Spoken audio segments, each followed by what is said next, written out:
This will appear when burnout is about to transform into purpose. Carl Jung discovered something so dangerous about burnout that he buried it in his private notes for decades. Not because he feared ridicule, but because he knew most people would abort the transformation the moment they understood what was really happening. Here's what he found. Burnout isn't a disease. It's an initiation, and the symptoms you've been told to medicate, manage, or power through, they're actually sacred signals that your false self is dying so your true self can finally emerge. But here's the terrifying part. Most people quit the transformation exactly 2 to 4 weeks before breakthrough. Right when the alchemical process reaches critical mass. Right when the old identity is dismantled but the new one hasn't crystallized yet. They mistake the death of who they pretended to be for the death of who they actually are. Jung spent 40 years documenting the specific psychological phenomena that appear in this liminal window, the threshold between collapse and calling. Strange synchronicities that seem too precise to be coincidence, dreams saturated with death and rebirth symbolism, sudden inexplicable disinterest in achievements you spent years pursuing, an undeniable pull toward solitude that feels like exile but is actually incubation. Modern psychology pathologizes this entire stage, calls it clinical depression, prescribes medication to suppress the very symptoms that signal transformation is underway. Jung called it something else, the sacred dismantling of a provisional life. Here's what your therapist won't tell you. What the productivity gurus selling you morning routines and boundary setting can't see. What your well-meaning family desperately doesn't want to acknowledge. Your burnout knows something your conscious mind refuses to accept. You've been living someone else's script, following a blueprint that looked like success but felt like slow death, building a life that impresses everyone except the part of you that actually has to live it. And now your psyche has initiated emergency protocols, the exhaustion that won't lift no matter how much you rest. That's not dysfunction. That's your soul refusing to animate a life that betrays your essential nature. The fantasies of burning it all down, not breakdown, breakthrough trying to happen. The chronic sense that something fundamental is wrong despite having it all. That's the self, Jung's term for your authentic core, staging an intervention before you cement yourself permanently into a false identity. But here's what makes this so dangerous. The transformation window is narrow. The liminal stage doesn't last forever, and if you medicate it, bypass it, or return to your old life too quickly, the psyche closes the portal, sometimes permanently. Jung documented this with brutal honesty in his case files. Patients who aborted the transformation at the final stage, who went back to their careers, relationships, and identities with minor adjustments, who told themselves they just needed better self-care. Within 18-24 months, they were back. But the second burnout was worse, deeper, darker, because the psyche escalates when ignored. What starts as existential exhaustion becomes chronic illness. What begins as restlessness becomes panic disorder. What surfaces as dissatisfaction becomes suicidal ideation. Not because you're broken, but because your soul will literally kill your body before it lets you live one more decade as someone you're not. This is the forbidden truth modern psychology won't touch. Your burnout isn't the problem. Your burnout is the solution to the problem of having abandoned yourself so completely that only a total system shutdown could force you to stop and listen. Jung discovered that there are specific markers that appear when burnout is about to alchemize into purpose, psychological breadcrumbs that reveal you're not collapsing. You're reorganizing at a level so deep that your entire personality structure has to temporarily dissolve. In this video, you're going to learn exactly what appears in that final stage before transformation. The dreams that signal ego death is complete and authentic self is emerging. The synchronicities that confirm you're on the threshold of your calling. The emotional shifts that distinguish genuine breakdown from transformational descent.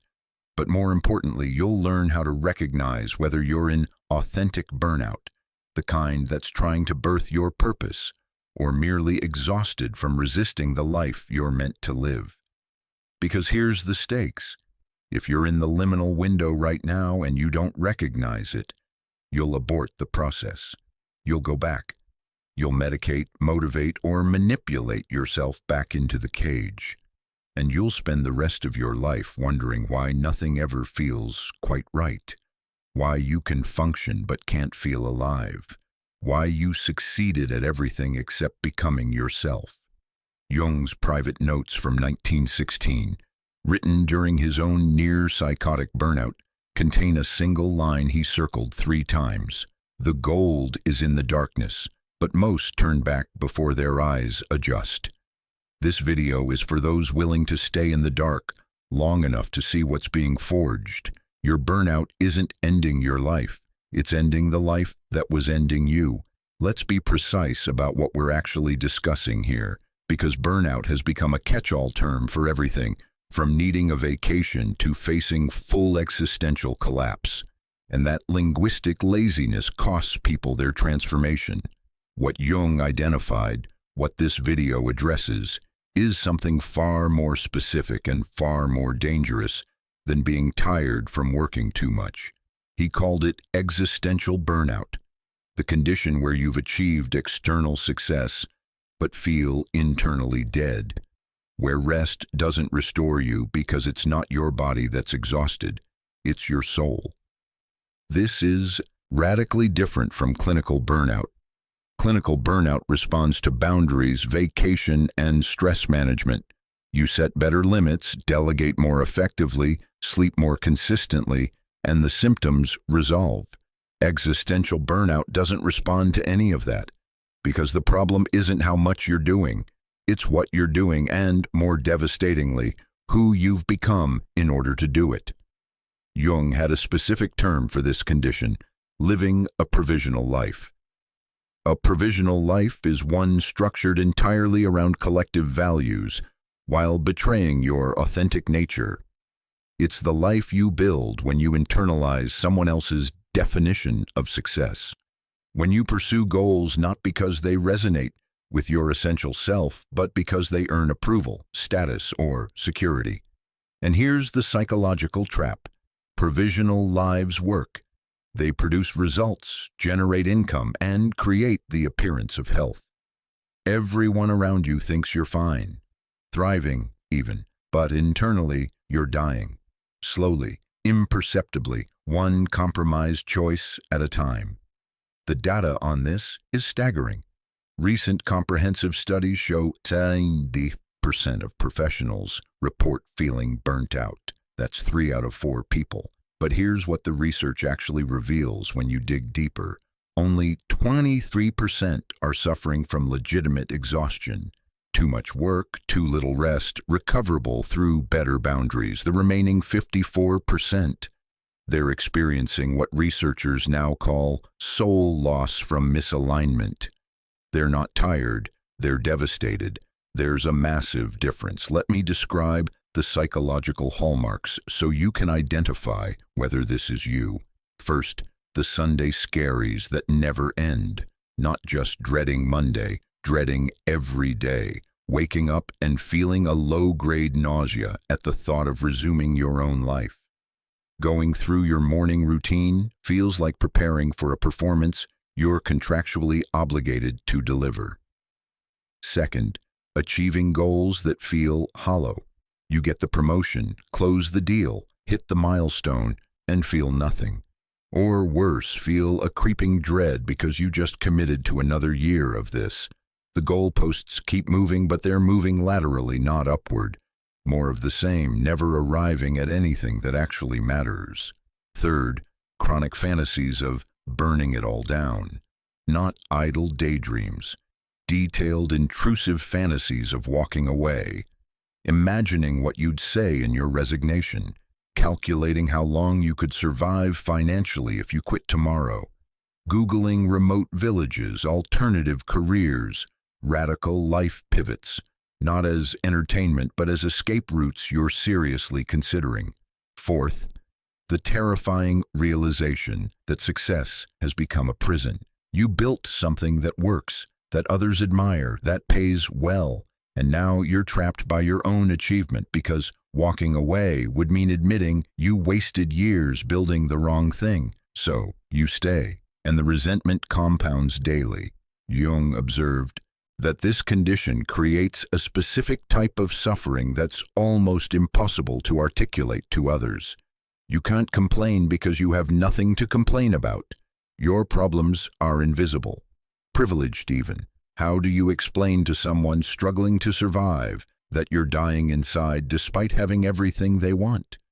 So you suffer privately, silently, smiling at work while screaming internally. This is why existential burnout is epidemic in our era. We've built a civilization that worships productivity while starving the symbolic life, that measures success by external metrics while ignoring internal devastation, that pathologizes any deviation from the achievement script as weakness, mental illness, or lack of resilience. We've created millions of high-functioning humans who are spiritually dying, people who can execute flawlessly but can't remember the last time they felt genuinely alive, who optimize their mornings, track their metrics, and maintain their streaks, while their essential selves wither from neglect. And here's the truly insidious part. The system rewards you for this. The more completely you abandon yourself, the more successful you become.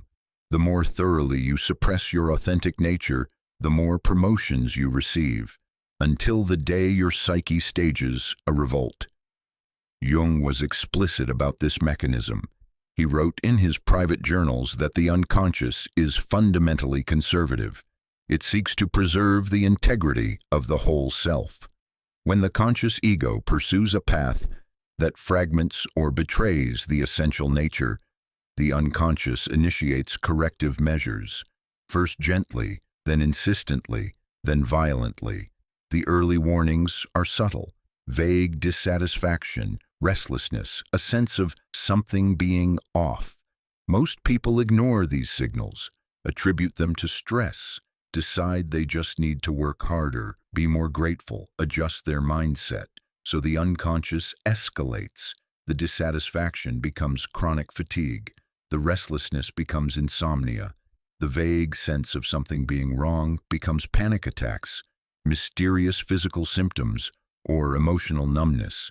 And if you continue ignoring it, the unconscious doesn't give up. It intensifies until it finally achieves total system shutdown. That's what burnout is. Your psyche pulling the emergency brake before you drive your life completely off a cliff. But here's what modern psychology misses entirely. They treat burnout as the problem, the thing to fix, manage, recover from. They offer coping strategies, stress reduction techniques, medication to help you tolerate the intolerable. Jung understood something radically different. Burnout isn't the disease. The provisional life is the disease. Burnout is the cure attempting to happen. It's your psyche's last-ditch effort to force you to stop, reassess, and potentially rebuild your entire life around your authentic nature instead of collective expectations.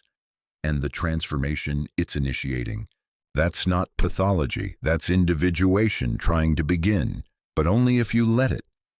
Only if you recognize what's actually happening and resist the overwhelming pressure to get better and return to the life that made you sick in the first place. The question isn't whether you're burnt out. The question is, are you burnt out from doing too much of the wrong thing or exhausted from the effort of not becoming yourself? Because if it's the latter, no amount of rest will save you. No boundary will protect you. No self-care routine will restore you. You don't need recovery. You need rebirth. And that's infinitely more terrifying. Because recovery lets you go back. Rebirth requires you to surrender who you've been and trust something you can't yet see. Let me tell you about Michael, not his real name. Jung meticulously anonymized his case files, but the details are preserved in Jung's private archives from the early 1920s, and the case haunted him enough that he referenced it obliquely in multiple later writings. Michael was 38 years old, vice president at a major European industrial firm, married to a woman from an excellent family, father of 2 children, by every external measure, spectacularly successful. He came to Jung because he hadn't felt an emotion in 3 years, not sadness, not joy, not anger, fear, or love. Nothing. Complete affective flatness. He functioned perfectly, attended meetings, made decisions, fulfilled obligations, but internally he described himself as a ghost operating a body. The breaking point came on an ordinary Tuesday afternoon. Michael was standing on his office balcony during lunch, 7 stories up, and he found himself calculating the fall distance, not from suicidal intent. He was very clear about that with Jung. He wasn't trying to die, he was just curious whether the fall would make him feel something.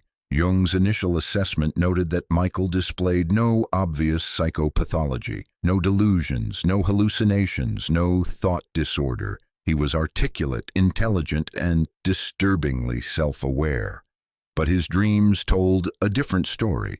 Night after night, Michael dreamed of drowning, of being buried alive, of suffocating under heavy blankets or being crushed under collapsed buildings. Always the same theme: entombment, submersion, death by compression. His unconscious was screaming what his conscious mind refused to acknowledge. His persona, the social mask he presented to the world, had become a coffin, and he was being buried alive inside it. Jung asked him a simple question in their 3rd session. When did you last feel truly alive? Michael had to think about it for several minutes. Then he said quietly, I was 15. 23 years ago. More than half his life spent in emotional cryostasis. Jung pressed, what were you doing at 15? And that's when the first crack appeared. Michael described spending summers at his grandmother's estate in the countryside. She was a physician, one of the few women doctors in that era. He'd accompany her on house calls, watch her diagnose patients, learn about anatomy and disease. He was fascinated, obsessed even. He wanted to become a doctor, specifically a rural physician serving poor communities. But his father was a prominent businessman, 4th-generation industrialist. And in their family, men went into business. That wasn't up for debate. It was simply understood. An inevitability as certain as gravity. So Michael went to business school, excelled because he was bright and capable, rose quickly through the ranks because he worked harder than anyone else, trying to convince himself through achievement that this was the right path. Got married at 27 to a woman his parents approved of. Had children because that's what successful men did. Bought the right house in the right neighborhood. Built the perfect life, the one everyone wanted for him, the one that was killing him. Jung made notes after that session, describing Michael's affect as he spoke about his abandoned dream. First sign of animation in 3 weeks of analysis. Eyes briefly focused, voice momentarily present, then immediate resuppression, return to ghost state. The provisional life had such a stranglehold that even remembering his authentic desire was immediately threatening, so the psyche shut it down, numbed him completely to avoid the unbearable pain of recognizing what he'd sacrificed. Several more sessions passed with little progress. Michael remained cooperative but vacant, reporting his dreams dutifully but remaining dissociated from any emotional content. Then came the session Jung later described as the breakthrough I feared might never come. It started ordinarily enough.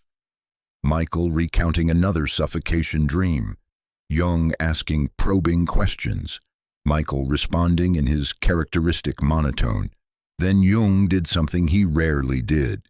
He broke therapeutic neutrality. He said, "You're not clinically depressed, Michael. You're not mentally ill. You're existentially murdered. You killed yourself 15 years ago to make your father happy, and you've been animating a corpse ever since." The silence in the room stretched for nearly 2 full minutes. Then Michael did something he hadn't done in 3 years. He felt something, not sadness at first, rage, pure, incandescent fury, 15 years of suppressed anger erupting in a single session. He stood up, started pacing. His hands were shaking. "I did everything right," he said, voice finally containing emotion. "Everything they wanted. I became exactly what I was supposed to be, and it's all meaningless. Every achievement, every success, it's ash. It's nothing. I spent 15 years becoming someone I fundamentally am not." He wasn't crying. He was shaking with rage at the theft, at the years stolen, at the self murdered in the name of duty and appropriateness. Jung let him rage for the entire hour, said almost nothing, just witnessed the first authentic emotion Michael had allowed himself since adolescence. At the end of the session, Michael was physically exhausted, drained, but his eyes were focused for the first time. He was present in his own body. Jung wrote in his notes that night, "The false self is finally dying. Real work can now begin." What happened next was radical, even by Jung's standards. He prescribed what he called sacred uselessness, an entire month off work. Not vacation. Michael wasn't allowed to travel, plan activities, or be productive in any way.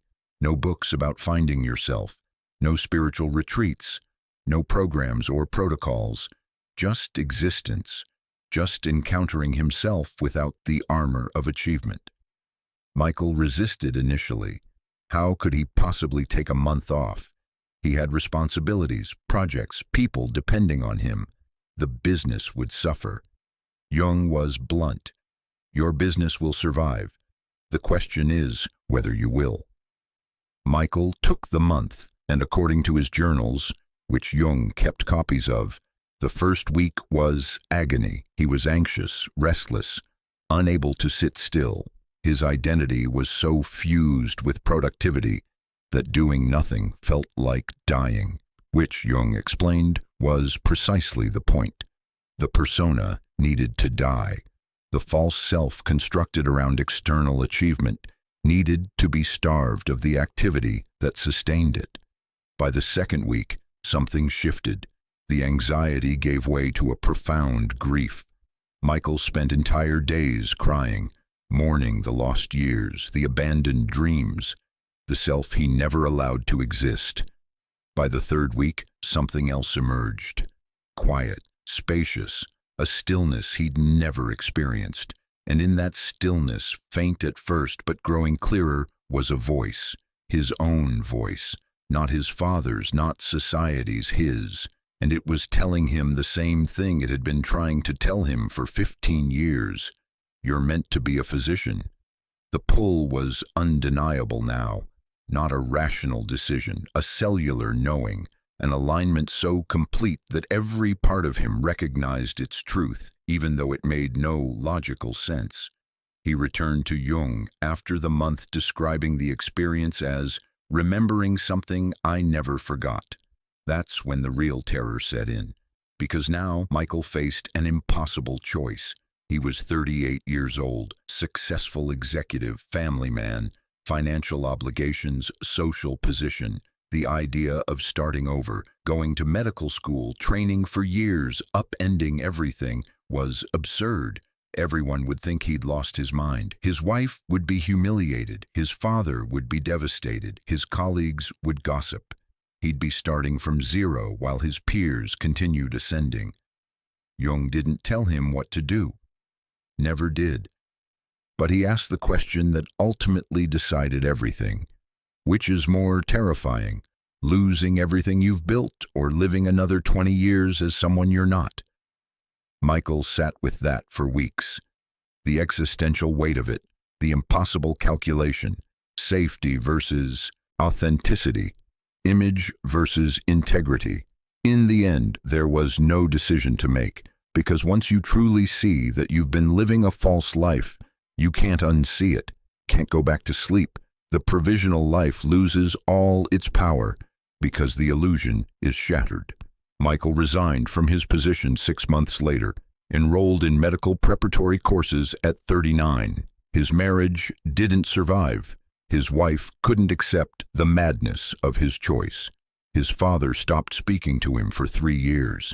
He lost everything he'd spent 2 decades building, and according to Jung's follow-up notes from 15 years later, Michael had no regrets. He was practicing rural medicine by then, earning a fraction of his former salary, living in a small cottage, professionally anonymous. But he was alive, finally, genuinely, undeniably alive. Jung used this case for the rest of his career to illustrate a crucial principle. The psyche doesn't make suggestions, it makes demands. And when those demands are ignored long enough, it will destroy the false life to save the authentic self. Michael's burnout wasn't random. It was his unconscious staging and intervention before the provisional life became permanent, before he spent another 20 years in the tomb of his own success. The suffocation dreams weren't warning him he might die. They were showing him he already had. And the burnout, that was his psyche's emergency broadcast. Either you dismantle this false life, or I will dismantle you. Most people, Jung observed, abort the transformation right at Michael's breaking point, right when the grief hits, right when they realize the magnitude of change required. They medicate, rationalize, or compromise, make minor adjustments, change jobs but stay in the same field, go to therapy but don't actually change their lives. Michael did something different. He honored the death. Let the false self die completely. Trusted the voice of authentic calling even when it made no rational sense. And in doing so, he discovered what Jung spent his entire life trying to teach. Your burnout knows exactly what it's doing. The question is whether you'll trust it long enough to find out. Jung didn't have fMRI machines, didn't have access to cortisol studies or neuroplasticity research, but his observations about burnout's transformative potential have been vindicated by contemporary neuroscience in ways that are almost eerie, because it turns out the brain knows the difference between exhaustion from doing too much and exhaustion from being the wrong person, and it responds to them in entirely different ways. Dr. Christina Maslach pioneered burnout research in the 1970s, initially focusing on occupational stress in helping professions, but her later expanded work revealed something far more significant. Existential burnout activates completely different brain regions than physical fatigue. Standard exhaustion, sleep deprivation, overwork, physical depletion primarily affects the brainstem and motor cortex. You're tired. Your body needs rest.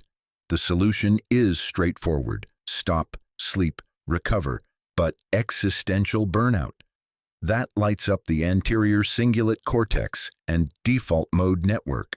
These are the brain regions associated with meaning-making, self-referential processing, and existential evaluation. Your brain isn't telling you you're tired. It's telling you your life doesn't make sense. And here's what makes this fascinating. The default mode network is the same system that activates during meditation, psychedelic experiences, and near-death encounters. Moments of profound meaning recalibration. Existential burnout is essentially your brain initiating a forced recalibration of your entire meaning-making apparatus. Studies from Stanford and Yale have documented this with remarkable precision. In 2019, researchers tracked cortisol levels in 2 groups: people doing high-stress work aligned with their values, and people doing moderate stress work misaligned with their values. The results were counterintuitive. Purpose-aligned workers showed 40% lower cortisol levels despite higher objective stress. They were working longer hours, facing greater challenges, dealing with more uncertainty, but their stress hormones remained remarkably stable.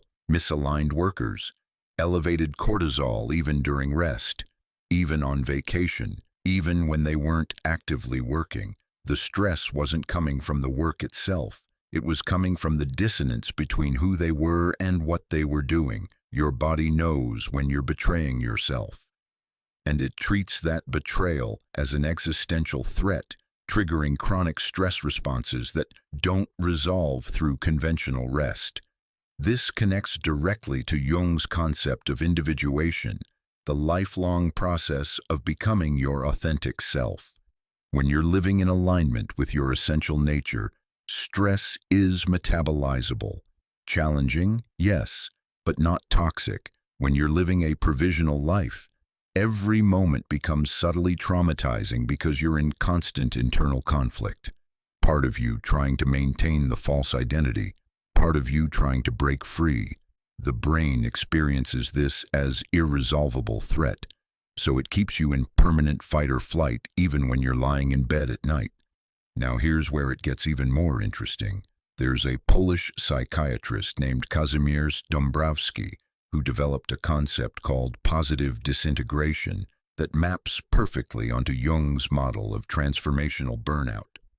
Dąbrowski observed that psychological breakdown isn't always pathological. Sometimes it's developmental, the psyche breaking apart structures that have become limiting in order to reorganize at a higher level of complexity. He identified specific indicators that distinguish pathological disintegration from positive disintegration. Pathological breakdown leads to regression, fragmentation, and decreased capacity for functioning. The person becomes genuinely unable to cope with basic life demands. Positive disintegration leads to temporary instability, followed by reorganization around more authentic values. The person appears to be breaking down but is actually breaking through. The key difference? In positive disintegration, there's an internal directedness, even amid the chaos. A sense, however faint, that something is trying to emerge rather than everything simply falling apart. Jung's Michael experienced positive disintegration. His 3 years of emotional numbness wasn't final collapse. It was the psyche shutting down the false self to conserve energy for the emergence of the authentic self. But modern psychiatry lacks the framework to distinguish between these two types of breakdown. So it treats all disintegration as pathological, medicates it, tries to stabilize people back into the structure that made them sick. This is why so many people abort their transformation. They're told their breakdown is illness when it's actually metamorphosis. Viktor Frankl discovered this same principle in Nazi concentration camps.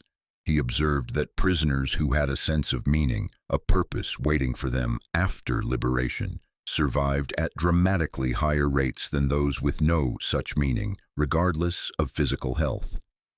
He concluded, humans can endure almost any suffering if it's meaningful, but comfort without purpose creates unbearable existential pain.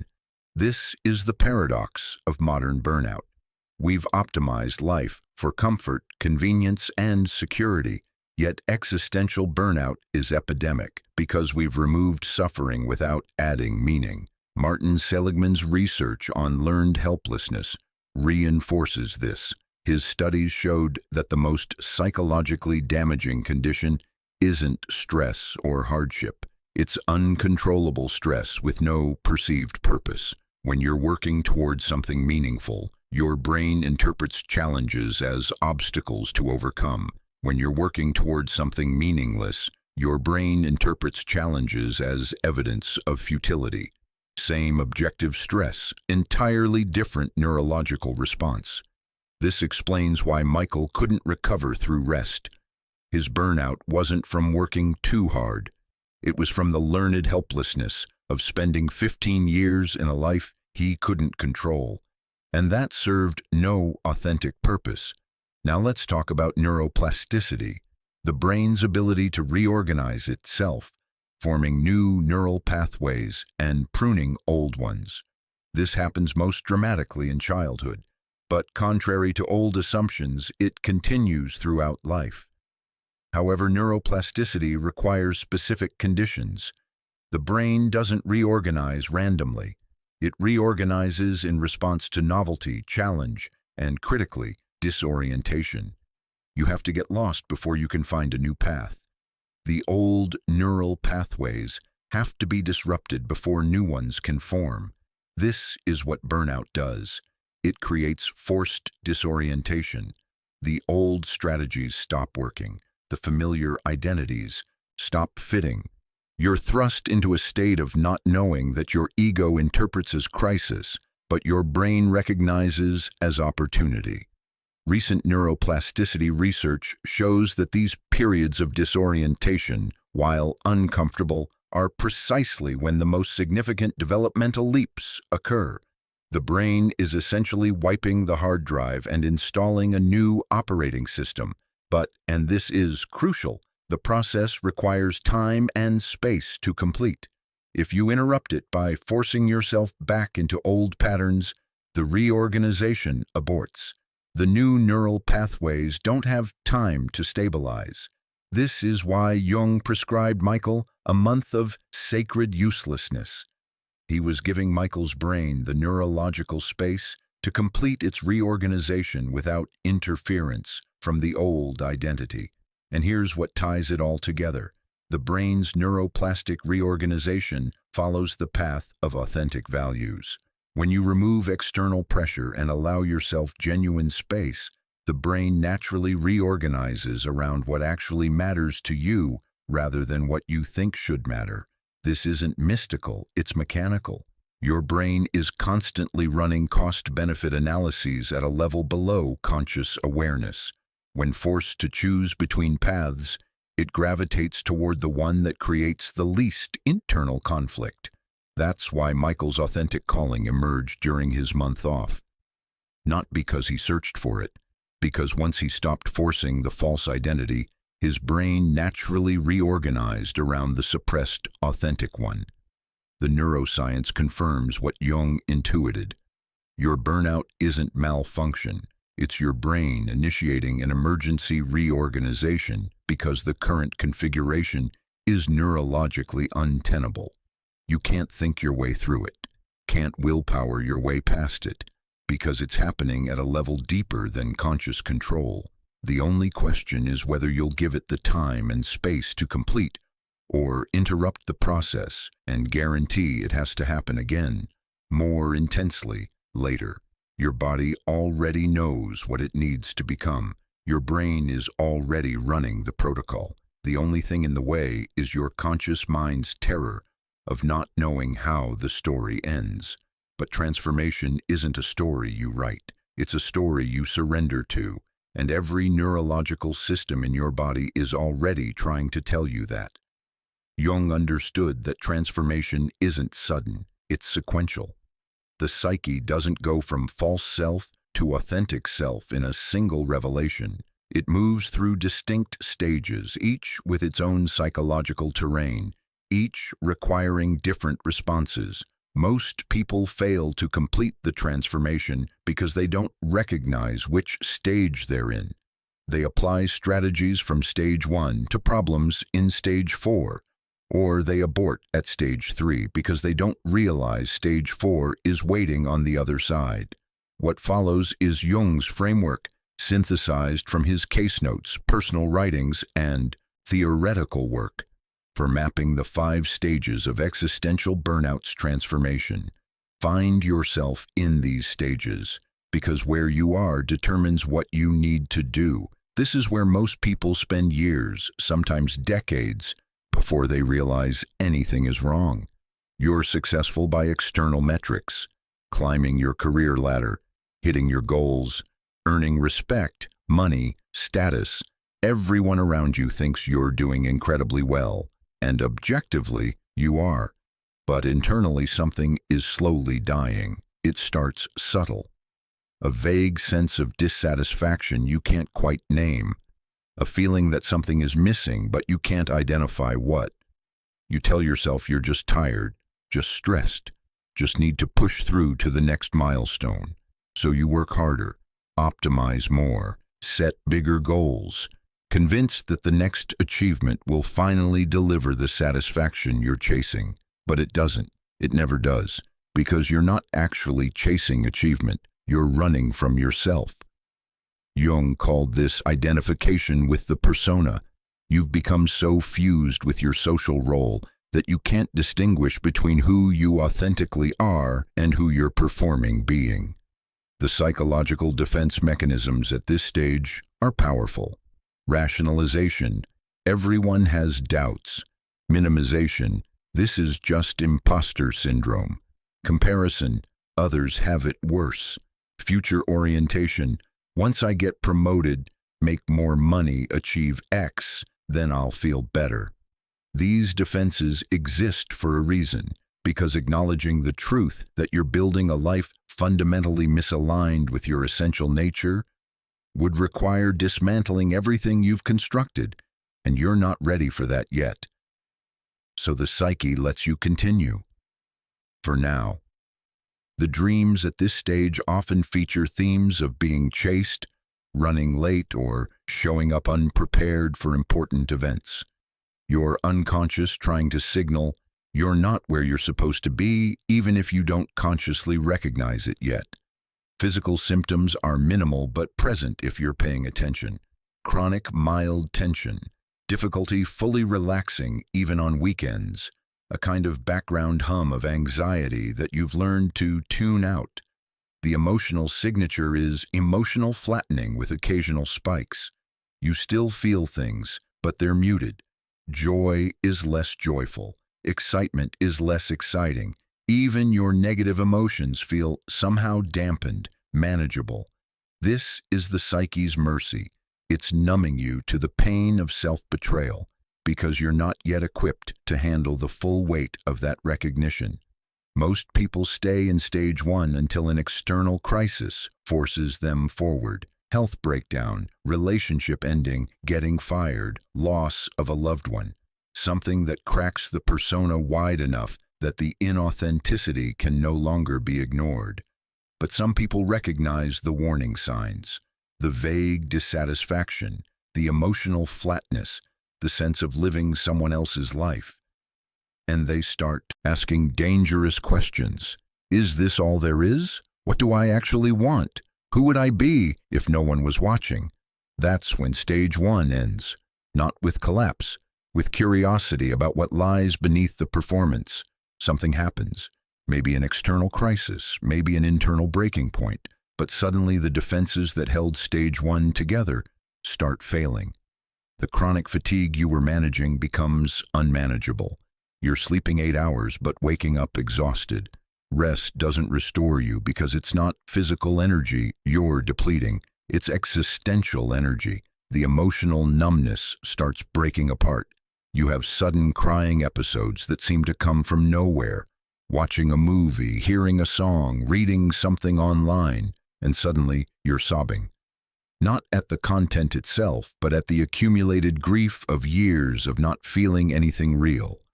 Your relationship to your work changes dramatically. Things that used to engage you feel meaningless. Projects that used to energize you feel like Sisyphean tasks. You start having intrusive thoughts. Why am I doing this? What's the point? Does any of this actually matter? And here's what makes stage 2 so disorienting. You know you shouldn't feel this way. You have everything you worked for. There's no logical reason to be falling apart. So you think there's something wrong with you. You assume you're depressed, anxious, burnt out in the conventional sense. You try the usual remedies. Exercise more, eat better, practice gratitude, set boundaries. None of it works because you're trying to treat a symptom when the actual problem is your entire life structure. Jung observed that stage 2 is where most people first seek help. They go to therapy, their doctor, a coach. They describe their symptoms, the fatigue, the crying, the loss of interest. And they're usually diagnosed with depression or generalized anxiety disorder. And here's the tragedy. They're given tools to manage the symptoms rather than address the cause, medication to stabilize their mood, cognitive techniques to challenge their negative thoughts, stress management strategies to help them cope, all of which are designed to help them function better in the life that's killing them. Some people get lucky. They find a therapist who recognizes what's actually happening. Not mental illness, but existential crisis. Not pathology, but the beginning of necessary transformation. But most don't. Most are encouraged to get back to baseline, to restore their previous level of functioning, to return to the achievement trap with better coping mechanisms. And for a while, that might work. They stabilize, they function, they convince themselves they're better. Until several months later when everything crashes again. Harder this time, because the psyche is escalating. The dreams in stage 2 become more urgent. Houses with crumbling foundations, bridges collapsing, vehicles that won't start or won't stop. All variations on the theme. The structure of your life is failing and no amount of maintenance will fix it. You might also start experiencing synchronicities, meaningful coincidences that seem too precise to be random. You're thinking about changing careers and suddenly 3 different people mention an alternative path you'd never considered. You're reading a book and a passage speaks directly to your exact situation. You overhear a conversation that addresses your secret fear. Jung called these synchronicities a causal connecting principles. Moments when the inner and outer world align to communicate something your conscious mind is resisting. Most people dismiss them. Confirmation bias, pattern seeking, just coincidence. Because acknowledging them as meaningful would mean acknowledging that something beyond your rational control is trying to guide you. But they keep happening, growing more frequent, more specific, more undeniable.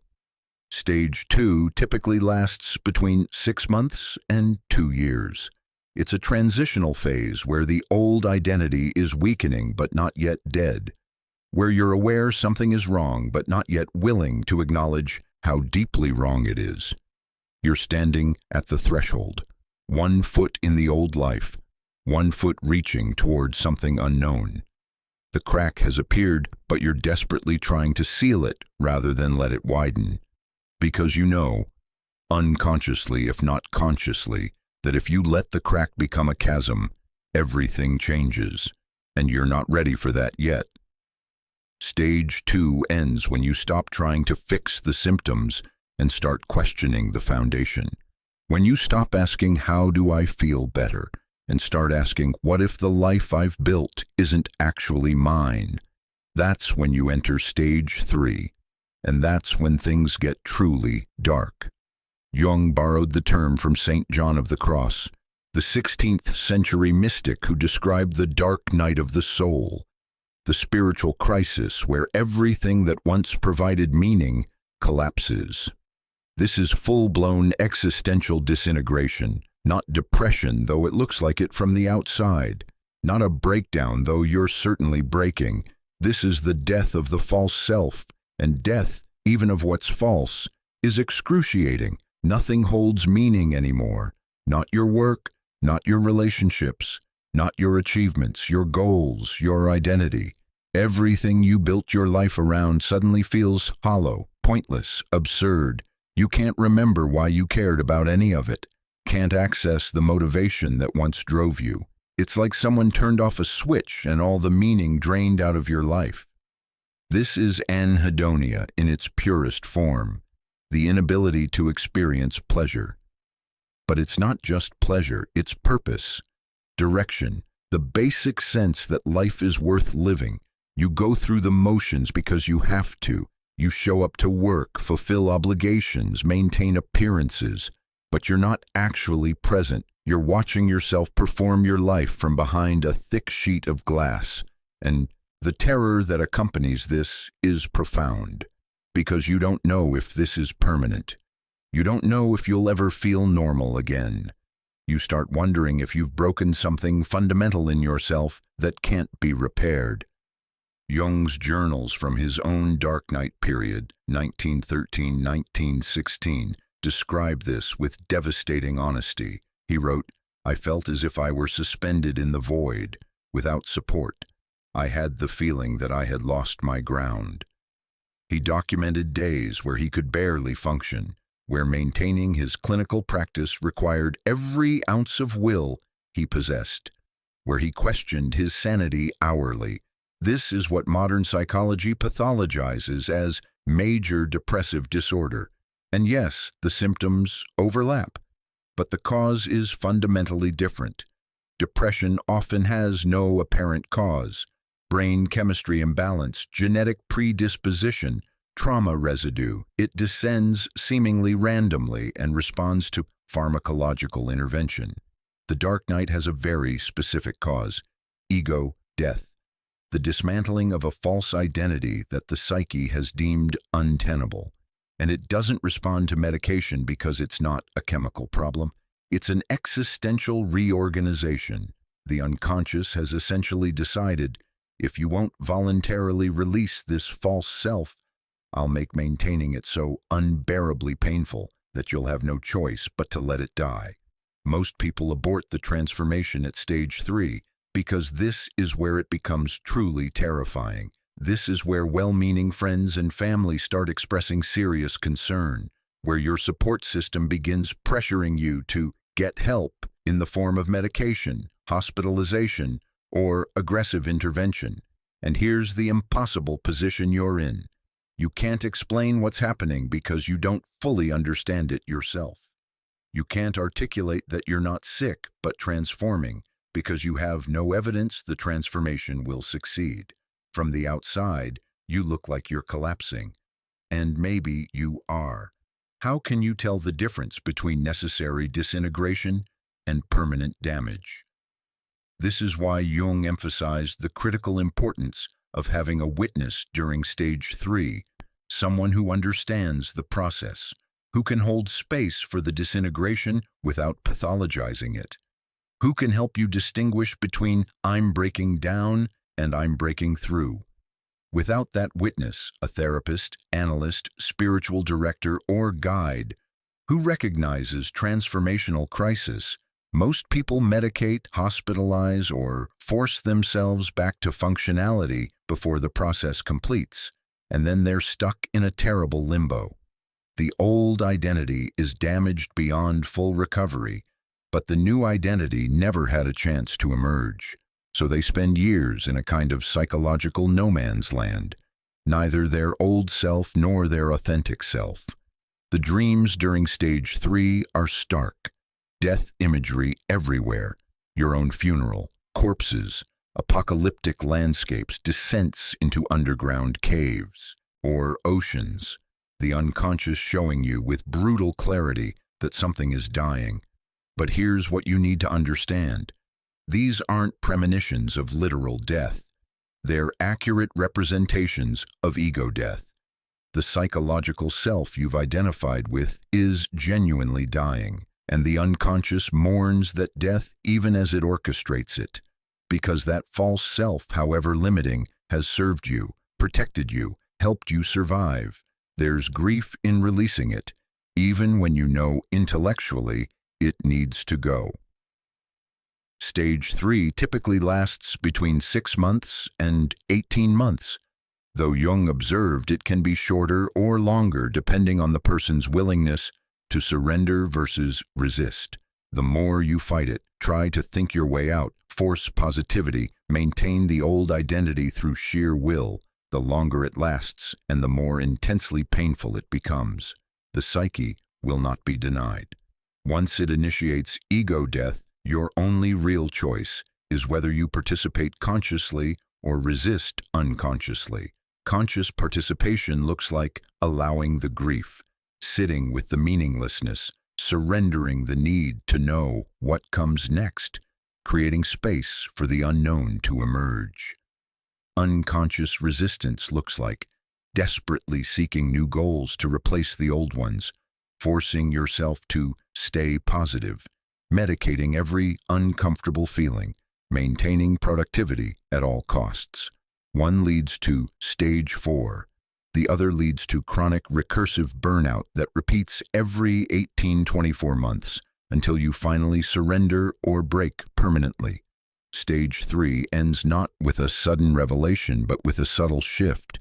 The darkness doesn't lift exactly, but you stop fighting it.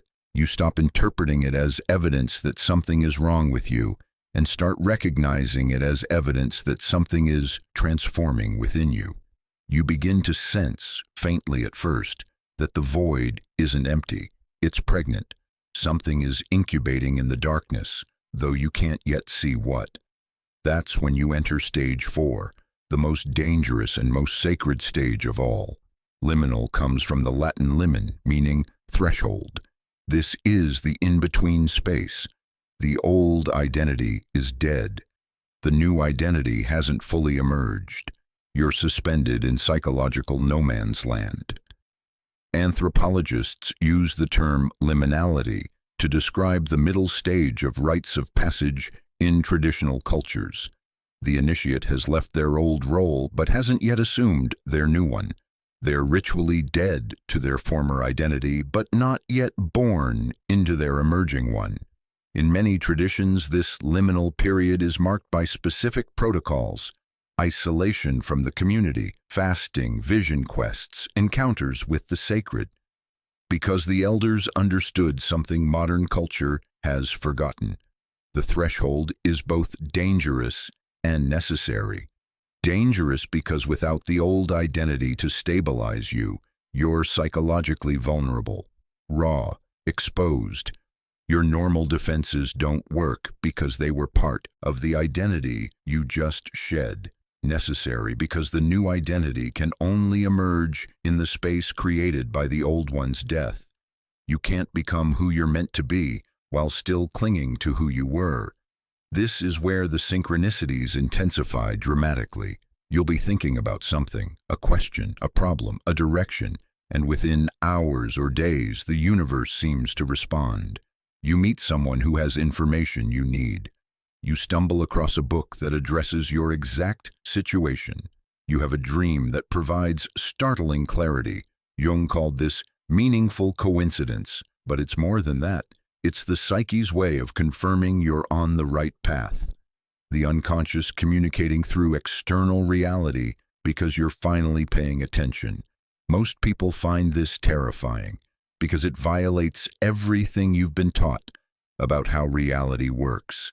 It suggests there's an intelligence organizing events that transcends your rational control. And if you can't control it, can you trust it? This is where many people abort. They dismiss the synchronicities as coincidence. They retreat back to rational, controllable reality. They might not be able to fully resurrect the old identity, but they can at least stop the disorienting process of transformation. But if you stay, if you honor the liminality rather than fleeing from it, something extraordinary happens. You start receiving what Jung called communications from the self, capital S, the organizing principle of the psyche that transcends ego consciousness. These communications don't come through thinking, they come through knowing. Sudden clarity about what you need to do, unmistakable inner direction that emerges from somewhere deeper than your conscious mind. You might be sitting quietly and suddenly know with absolute certainty that you need to quit your job, or move to a different city, or pursue a specific calling that makes no logical sense but feels undeniably true. The ego hates this because these knowings often require sacrificing security, status, or comfort. They ask you to act on faith rather than evidence, to trust your inner authority more than external validation.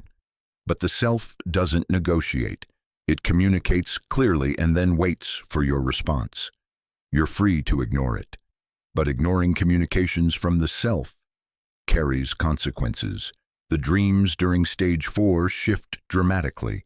Less death imagery, more birth imagery, seeds sprouting, eggs hatching, journeys to unknown territories, encounters with wise figures who offer guidance.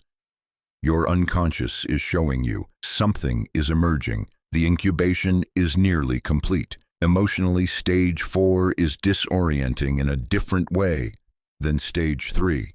Stage 3 was dark, heavy, depressive. Stage 4 is spacious, uncertain, vertiginous. You might feel moments of profound peace alternating with waves of terror, clarity followed by confusion, expansiveness followed by contraction, because you're oscillating between the dying ego and the emerging self. This is normal, expected even. The liminal state is inherently unstable. You're supposed to feel unmoored. What you're not supposed to do is try to stabilize prematurely. That's the greatest danger of stage 4, making decisions to relieve the discomfort rather than letting the process complete organically. Premature stabilization looks like immediately jumping into a new career before you've fully clarified your calling, entering a new relationship to escape loneliness, moving to a new city because you're restless, adopting a new identity. I'm a healer now, I'm an entrepreneur now, before it's authentically emerged. All of these provide temporary relief from the disorientation, but they abort the transformation, because you're making ego-driven choices to avoid the discomfort of not knowing rather than waiting for self-driven clarity. Jung was explicit about this. The liminal stage requires holding the tension of opposites, tolerating the discomfort of contradictory impulses without resolving them prematurely. Part of you wants security, part of you wants freedom. You hold both without choosing either. Part of you wants to go back, part of you wants to leap forward. You hold both without collapsing into either. This is psychological alchemy, holding seemingly irreconcilable opposites in consciousness until they transform into something new. The tertium quid, the third thing that transcends and includes both. Stage 4 typically lasts between 3 months and 12 months, though for some people, particularly those undergoing profound reorientations, it can last longer.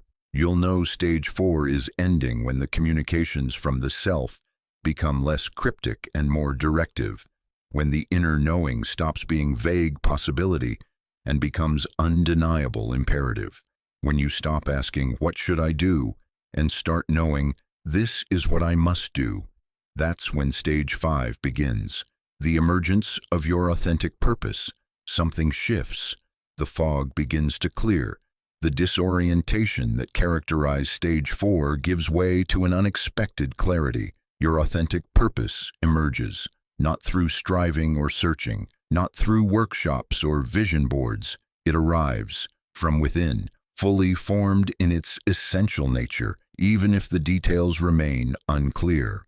And when it arrives, you recognize it immediately, not as something new, but as something you've always known, like remembering rather than discovering, like coming home rather than arriving somewhere foreign. Jung described this as the self making itself known to the ego, the deeper organizing intelligence of the psyche revealing the pattern it's been weaving all along. The somatic response to this recognition is unmistakable. Tears, often, but not tears of sadness, tears of relief, of recognition, of finally understanding what your life has been trying to become. Your body knows it's true before your mind has processed it. Goosebumps, expanded chest, deep exhale. The physical signature of alignment. This is radically different from ego-generated goals. Ego goals come from thinking, what would be impressive? What would pay well? What would others respect? They're manufactured, strategic, conditional. Self-generated purpose comes from being, this is what I am, this is what I must offer, this is how I'm meant to serve. It's revealed. Organic, absolute. And here's what makes it terrifying. It usually requires sacrifice, not the performative martyrdom of the ego, look how much I'm giving up, but the quiet sacrifice of security for authenticity. Your purpose might not be financially lucrative, might not impress your parents, might require starting over, might involve years of training or preparation, might isolate you from your current social circle. The self doesn't care about your comfort, it cares about your wholeness. And wholeness often requires choosing integrity over ease. This is where the test comes, because now you have the clarity, you know what you're meant to do. The question is, will you honor it? Most people don't, because honoring your authentic purpose usually means disappointing someone, your family, your partner, your colleagues, the version of yourself you've been presenting to the world. So they compromise. They keep the clarity private while maintaining the old life publicly. They tell themselves they'll pursue their purpose eventually, when the time is right, when it's more practical. But Jung observed something devastating. The window of opportunity doesn't stay open indefinitely. The self extends an invitation. If you refuse it repeatedly, the invitation withdraws, not as punishment but as natural consequence. Your psyche moves on. The transformation potential that was available in that particular form closes. You might get another chance years later, usually via another burnout, but you'll have to go through the entire process again. For those who do honor the emergence, Stage 5 is characterized by a specific kind of energy, not manic, not forced, but steady, focused, undeniable. You start taking concrete actions toward your purpose, not perfectly, not without fear, but consistently, because the inner directive is stronger than your outer resistance. You might start training for a new profession, or building something you're called to create, or leaving a situation that's incompatible with your authentic self, or relocating to align your external circumstances with your internal transformation. And here's what becomes clear. The purpose itself often isn't what you expected. It's not grandiose or dramatic. It doesn't necessarily change the world. Michael became a rural physician, not a famous researcher or celebrated surgeon, just a doctor serving small communities. His purpose wasn't about external impact. It was about alignment with his essential nature. The architect who became a mycologist studied forest communication networks, not to publish groundbreaking papers or achieve academic acclaim, because something in her was fascinated by how organisms communicate beneath the surface. Her purpose served her individuation, not her image. This is crucial to understand. Authentic purpose isn't about achievement. It's about expression. You're not trying to accomplish something external. You're trying to become someone authentic. The dreams in Stage 5 reflect this shift. Less dramatic imagery, more ordinary scenes, but with a quality of rightness. Dreams of doing work you love, of being in spaces that feel like home, of encountering people who recognize and support your authentic self. Your unconscious is confirming, yes, this is the path. This is what we've been moving toward. Emotionally, Stage 5 brings a paradoxical combination of peace and urgency. Peace because you finally know what you're meant to do. Urgency because you've lost so much time living inauthentically and you want to make up for it. But there's also grief.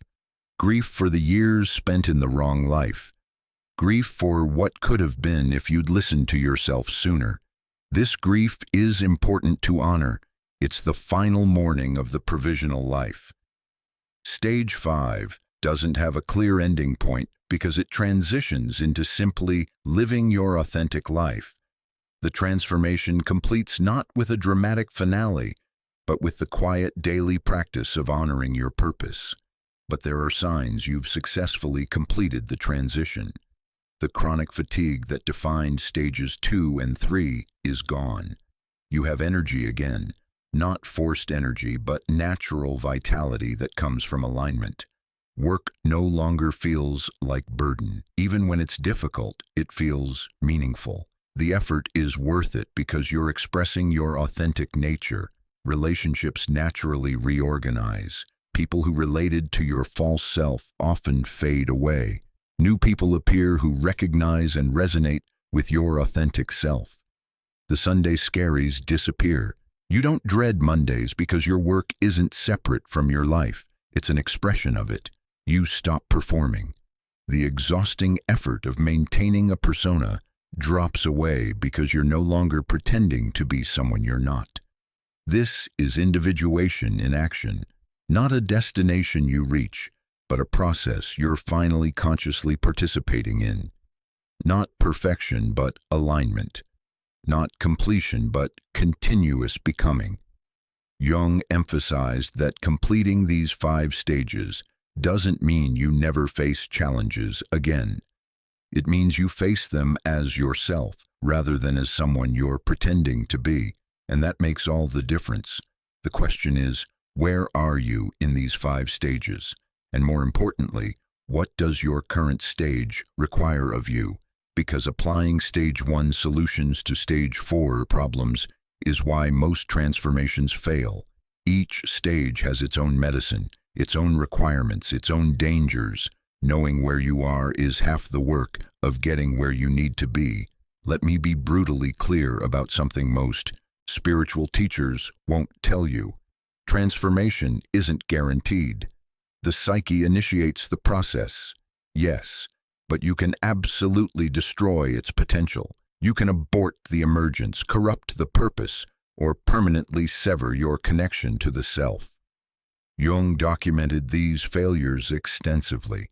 Cases where people stood at the threshold of authentic becoming and then made choices, often subtle, seemingly reasonable choices, that foreclosed their transformation permanently, not temporarily, permanently, because the psyche doesn't offer unlimited opportunities. It extends invitations at specific moments in your development.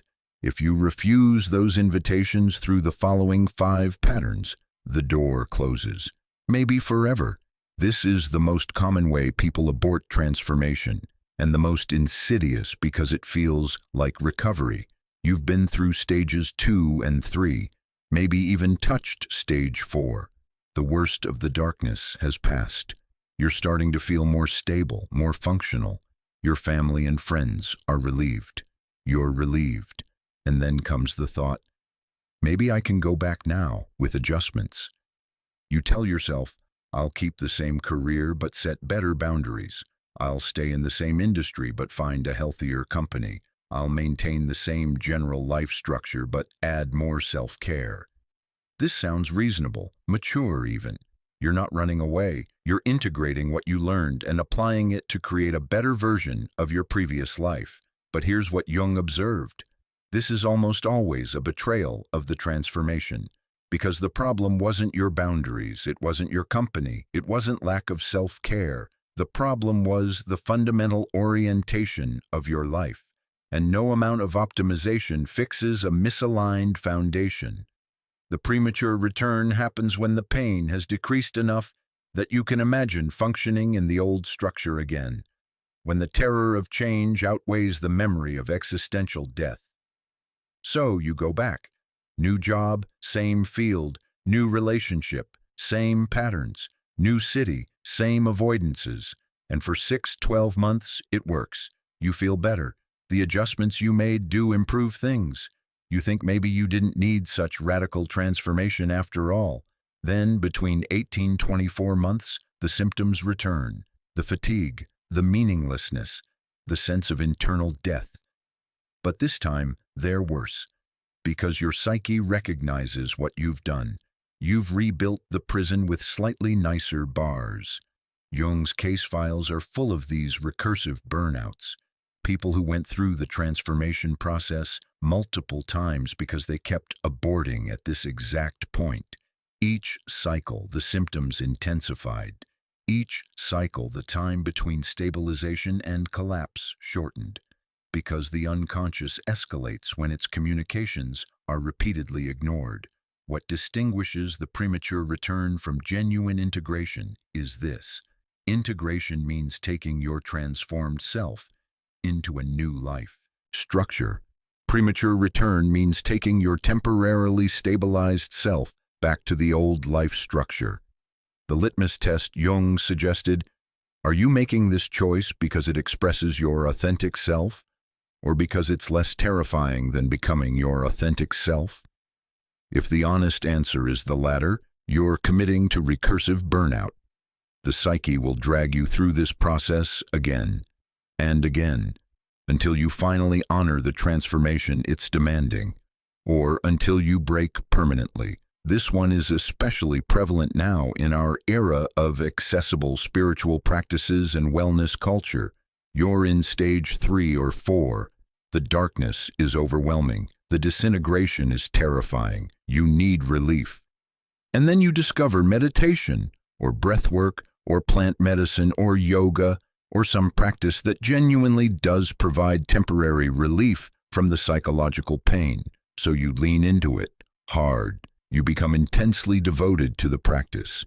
It becomes your identity. You're no longer a burnt-out professional. You're a spiritual seeker, a wellness practitioner, someone on a path of awakening. The problem? You're using spiritual practice to avoid the descent the psyche is demanding.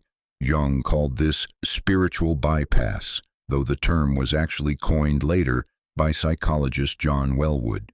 It's the use of spiritual beliefs and practices to sidestep unresolved psychological issues. In the context of transformational burnout, it looks like this. Instead of confronting the shadow material, your burnout is surfacing. The rage at wasted years, the grief over abandoned dreams, the terror of starting over. You transcend it, you meditate it away, you breathe through it, you reframe it as ego death and tell yourself you're evolving beyond such attachments. You might even have genuine spiritual experiences, moments of profound peace, expanded consciousness, connection to something greater than yourself. But underneath, the psychological work remains undone.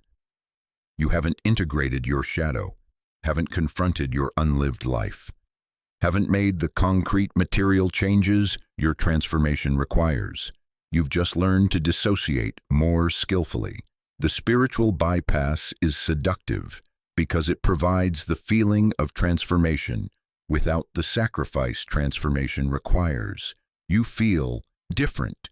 You might even be different in some ways, but Jung observed that without the descent into shadow, without the confrontation with your actual life circumstances, spiritual experiences become another form of false self, a more evolved-seeming persona, but still a persona.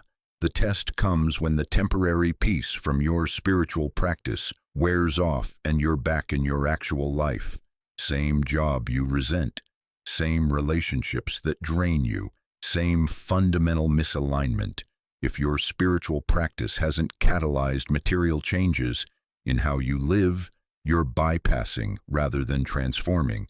This doesn't mean spiritual practices are wrong. Jung himself used meditation, active imagination, and symbolic work throughout his life. But he insisted these practices must lead to integration, bringing the insights back into lived reality. True spiritual practice deepens your confrontation with yourself. Bypass spiritual practice helps you avoid that confrontation. The tragedy of the spiritual bypass is that it can last decades. You can build an entire identity around your spiritual seeking while never actually transforming the life that needed to change. Jung saw this repeatedly. People who became expert meditators, advanced practitioners, even teachers, while still living fundamentally inauthentic lives. Their burnout never transformed into purpose because they transcended the painful work of becoming themselves. Your work addiction just collapsed. The compulsive achievement that animated your provisional life has finally broken down completely. You can't force yourself to care anymore, and in the vacuum that creates, something else rushes in. For some people, it's substances. The alcohol that was previously recreational becomes necessary. The cannabis that was occasional becomes daily. Prescription medications, if you have access. Anything to numb the existential pain. For others, it's relationships. You throw yourself into a new romance with desperate intensity, or you create drama in existing relationships to distract from the internal void, or you pursue sexual experiences compulsively. For others still, it's travel, fitness obsession, political activism, social media, gaming, any activity that provides structure, meaning, and distraction from the psychological work you're avoiding. Jung recognized this pattern early in his career. He called it substitution without transformation, replacing one compulsive behavior with another, while the core wound remains unaddressed. The psychology is straightforward. Your false self was built around work achievement. When that collapses, your psyche desperately seeks another organizing principle to avoid the terrifying formlessness of not knowing who you are. Any addiction will do, because the function isn't the specific behavior, it's the avoidance of encountering your authentic self. The replacement addiction is particularly insidious because it often feels like healing. You're not working yourself to death anymore. You're traveling, exploring, connecting with others, trying new things. But Jung observed the pattern. When one addiction replaces another without underlying transformation, the person develops the same relationship to the new addiction as they had to the old one. The compulsiveness, the loss of agency, the sense that you're being driven by something you can't control. The gradual realization that this solution is becoming its own problem, because you're not actually healing. You're just rotating addictions while the wound that generated them remains untouched. The wound being, you don't know who you authentically are. And encountering that, not knowing is so terrifying that you'll become addicted to anything that lets you avoid it. True transformation requires sitting with the void. No work to define you, no substance to numb you, no relationship to complete you, no achievement to validate you, just you, raw, exposed, unknown to yourself. That's the psychological space where authentic self can finally emerge. But most people can't tolerate it. The anxiety is overwhelming, so they reach for something, anything, to fill the void before the transformation completes. And in doing so, they abort the exact process that could have freed them from addiction entirely. You've been through the darkness. You've touched something real during the liminal stage. You've received communications from the self about who you're meant to become, and you're so relieved to have direction again that you immediately crystallize it into a new identity. I'm a healer now. I'm an entrepreneur. I'm a coach. I'm awakened. You adopt the new identity completely. Change your social media bio. Tell everyone about your transformation. Start building your new life around this revealed purpose. And for a while, it feels right, because there's genuine truth in what emerged. The calling was real. The direction was authentic. But you've made a critical error. You've let your ego capture and commodify what the self was revealing before the process completed.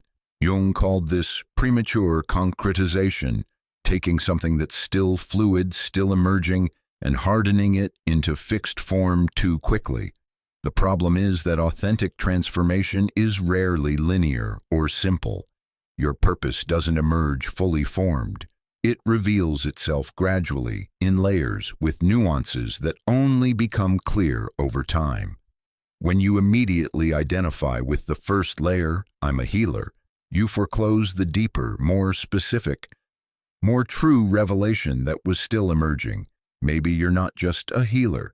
Maybe you're specifically meant to work with a particular population, using a particular modality in a particular context. But you'll never discover that specificity because you've already decided who you are. The identity foreclosure creates another provisional life. More authentic than the first one, yes, but still not fully you. Still a mask, just a different mask. Jung observed this especially with people drawn to spiritual or helping professions. They have a genuine calling toward that direction, but they adopt the generic identity, spiritual teacher, therapist, coach, before discovering their unique expression of that calling. The result, they enter their new field, and within 2 to 3 years, they're burnt out again. Different context, same fundamental pattern. living according to a predefined role rather than authentic self-expression. The antidote is patience, allowing the purpose to continue revealing itself, resisting the pressure to declare yourself too quickly, living in the uncertainty of something is emerging, but I don't yet know exactly what, for as long as necessary. This is terrifying in our culture. We demand that people know who they are and what they're doing. The social pressure to have your identity figured out is immense, but individuation, real individuation, requires tolerating that social pressure while you allow your authentic nature to emerge organically. Michael didn't immediately declare, "I'm a physician," the moment he remembered his childhood dream. He sat with it, explored it, let it clarify over months. Only then did he take concrete action toward medical school. The architect who became a mycologist didn't hear "become a mycologist" in one revelation and immediately enroll in programs. She heard forests and communication and hidden networks. She explored that gradually, following curiosity rather than declaring identity. True transformation leads to becoming more specifically yourself, not adopting a more evolved generic identity. If you find yourself urgently needing others to recognize and validate your new identity, that's a warning sign. The self doesn't need external validation, only the ego does. This is the darkest of the 5 dangers, and the one Jung worried about most. You've been through stage 3, the dark night, where everything lost meaning, and somewhere in that darkness, instead of finding your way to stage 4, you concluded, there is no meaning. It's all illusion. Nothing matters. The cynical collapse is what happens when you experience ego death, but the self doesn't emerge. When the false identity dies, but you don't trust or can't perceive the authentic identity trying to be born. So you're left in a void. Not the pregnant void of stage 4, where something is incubating, a genuinely empty void where you've concluded consciousness is a cosmic joke and human meaning-making is pure delusion. Some people who experience this become nihilistic. Others become cynically hedonistic. Nothing matters, so I might as well enjoy myself.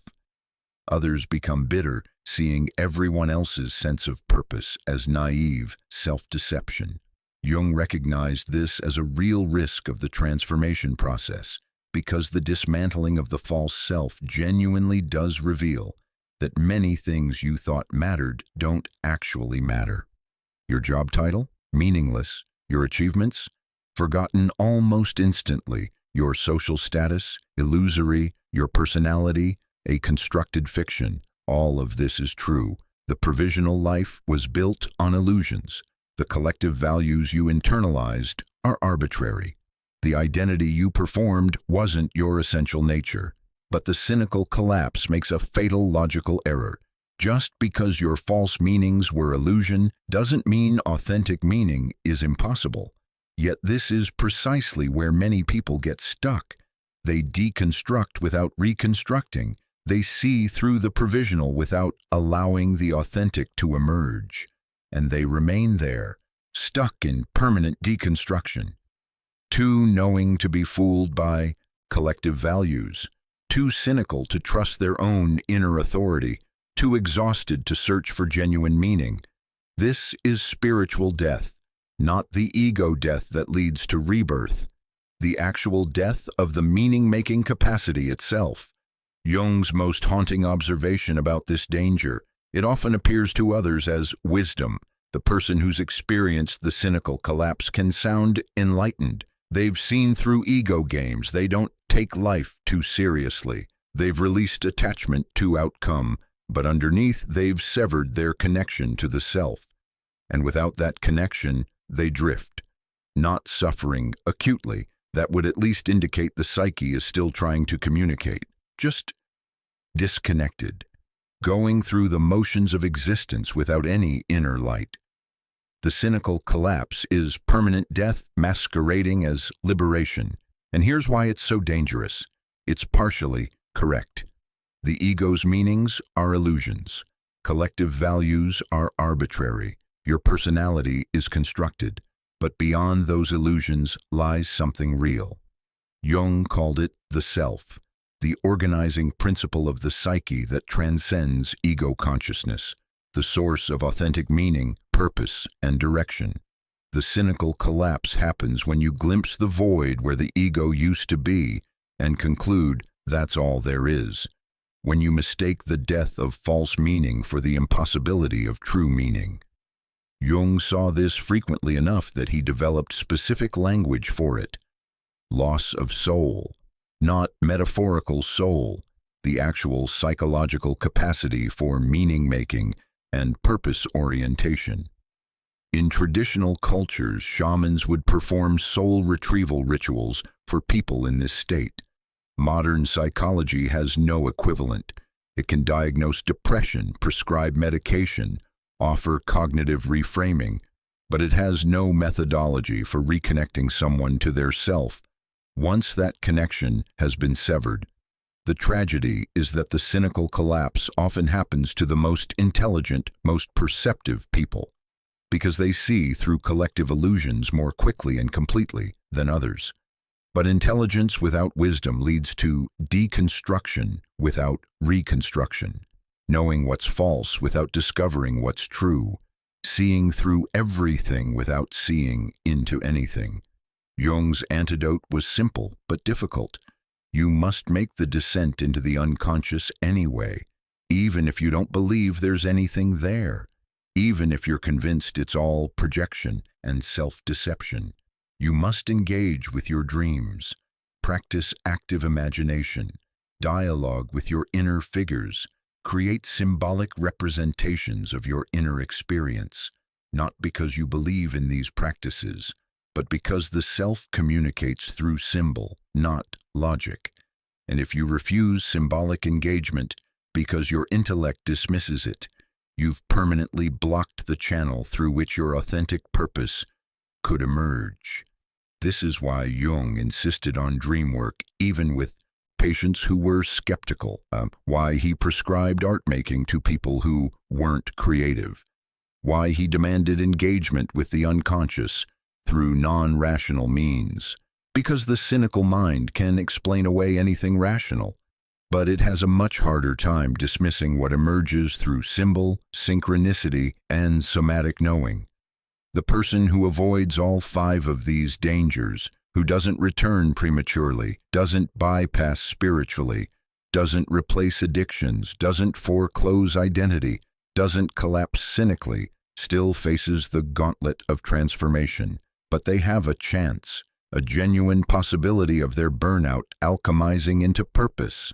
Everyone else is just recycling their suffering with different packaging. So how do you actually navigate this?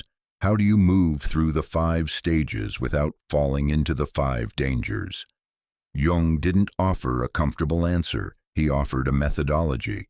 And it's as radical now as it was a century ago. He called it the descent, a deliberate, conscious choice to go down into the unconscious rather than trying to recover back to normal functioning. This is the opposite of what modern psychology recommends. Everything in contemporary treatment is oriented towards stabilization, symptom reduction, return to baseline. Jung said, baseline is the problem. Your baseline was a provisional life. Recovering to that is a boarding transformation. Instead, you need to descend, deliberately, with as much consciousness as you can maintain, into the very darkness your ego is desperately trying to escape. Here's his protocol, the actual methodology he used with patients and on himself during his own crisis. This is the cornerstone of Jung's descent protocol, and it's wildly misunderstood. Active imagination isn't visualization, isn't guided meditation, isn't positive affirmations or manifestation techniques. It's a specific practice of engaging with unconscious content as if it's autonomous, as if the figures, emotions, and energies emerging from your psyche are actual entities with their own intelligence and agency. You don't control active imagination. You participate in it. There's a massive difference. Here's how it works. You begin by entering a relaxed but alert state, not deeply meditative. Jung was clear about this. You need enough consciousness to observe what's happening and enough relaxation to let the unconscious speak. Then you focus on a feeling, an image from a dream, or a sense of something present but not yet visible. You hold it in awareness without trying to interpret or change it. And then, this is the crucial part, you let it develop on its own. Let it move, transform, speak. You watch. You listen. You engage in dialogue if dialogue emerges, but you don't direct. Jung described it as dreaming with open eyes. The unconscious produces the content. Your conscious mind witnesses and occasionally interacts. But the unconscious maintains creative control. For someone in burnout, active imagination often begins with the fatigue itself. You sit with the exhaustion, not trying to fix it or understand it, just encountering it as a presence. And then you ask it, what are you? What do you want from me? And if you're genuinely open, not performing openness, not expecting a specific answer, but authentically receptive, the exhaustion will respond. Not in words necessarily, maybe in images, maybe in emotions, maybe in somatic sensations that carry meaning. One of Jung's patients engaged with her burnout this way and received an image of a woman trapped under a collapsed building. Not a metaphor she intellectually constructed, an image that spontaneously emerged. She asked the woman, "How did you get there?" The woman replied, "You buried me." That's active imagination, the unconscious producing content the conscious mind didn't invent, carrying information the ego didn't possess. Through continued sessions, this patient discovered the woman under the rubble was her adolescent self, the part of her that wanted to be an artist but was buried when she chose a practical career to please her parents. Her burnout wasn't random exhaustion. It was that buried self suffocating under the weight of the provisional life. And until she acknowledged that self, dialogued with it, and began the work of metaphorically excavating it, the exhaustion wouldn't lift. This is what active imagination does. It makes the unconscious conscious through direct encounter rather than intellectual analysis. Jung practiced this daily during his own crisis. The Red Book, his private journal from 1913-1930, is essentially a record of these active imagination sessions.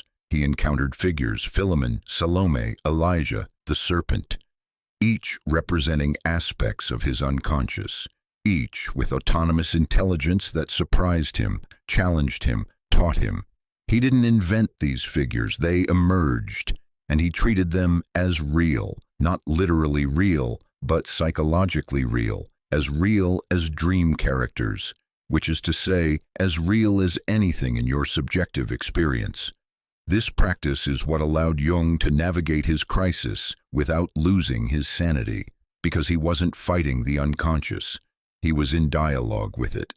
Jung's Red Book wasn't just journaling, it was a specific alchemical practice of giving form to unconscious content. During your burnout's transformation, you're meant to create what Jung called symbolic documentation of your descent. This can take many forms. Writing, not processing your feelings or analyzing your experience. Writing what emerges from active imagination. Dialogues with inner figures, dreams recorded in detail. Visions, images, and intuitions that arise spontaneously. Drawing or painting, even if you have no artistic training. Especially if you have no artistic training, because the point isn't creating art, it's externalizing inner content through visual form, sculpting, collage, movement, music, any modality that lets the unconscious express itself non-verbally. The practice requires a specific attitude, sacred attention. You're not doodling to relax, you're creating a vessel for the self to communicate. Jung used calligraphy, illuminated text, and elaborate paintings in his Red Book because he was consciously honoring the process as sacred. He was telling his unconscious, what you're revealing matters. I'm treating it with the seriousness it deserves. This matters more than you might think, because the unconscious responds to your attitude. If you treat its communications as silly, random, meaningless, it stops communicating. But if you honor them, create beauty around them, give them form and attention, the communications intensify, become more specific, more helpful. One of Jung's patients, a banker who thought art making was frivolous, resisted this practice for weeks. Jung finally said, "Your psyche is trying to save your life. The least you can do is buy a sketchbook." He bought the sketchbook, started drawing his dreams, crude, childlike drawings. Within 2 weeks, the dreams became more vivid, more coherent, more clearly directive. His unconscious recognized he was finally paying attention and responded with clearer communication. The Red Book practice serves another crucial function. It creates a record of your transformation that you can reference later, because here's what happens. Once you emerge from the darkness, your ego wants to forget, wants to minimize what happened. Was it really that bad? Maybe I overreacted. The record keeps you honest, shows you exactly how dark it got, what emerged, what you learned, what you promised yourself. Jung returned to his Red Book throughout his life, especially when he was tempted to abandon his authentic path for social acceptability or financial security. The images reminded him, this is what it costs to find yourself. Don't waste it. This is perhaps Jung's most radical prescription. Reduce external commitments by 60–70% during the transformation window. Treat your burnout like chemotherapy, because that's essentially what it is. Your psyche killing the false self, and that requires rest, protection, space. You can't transform while maintaining normal productivity, can't individuate while fulfilling all your usual obligations, can't die and be reborn while pretending everything is fine. Something has to give.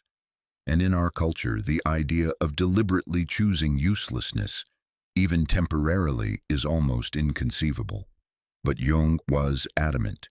If you try to transform while maintaining your full schedule, you'll fail. The ego will reassert control. The provisional life will reconstruct itself. The breakthrough will abort. Sacred uselessness means releasing all non-essential commitments.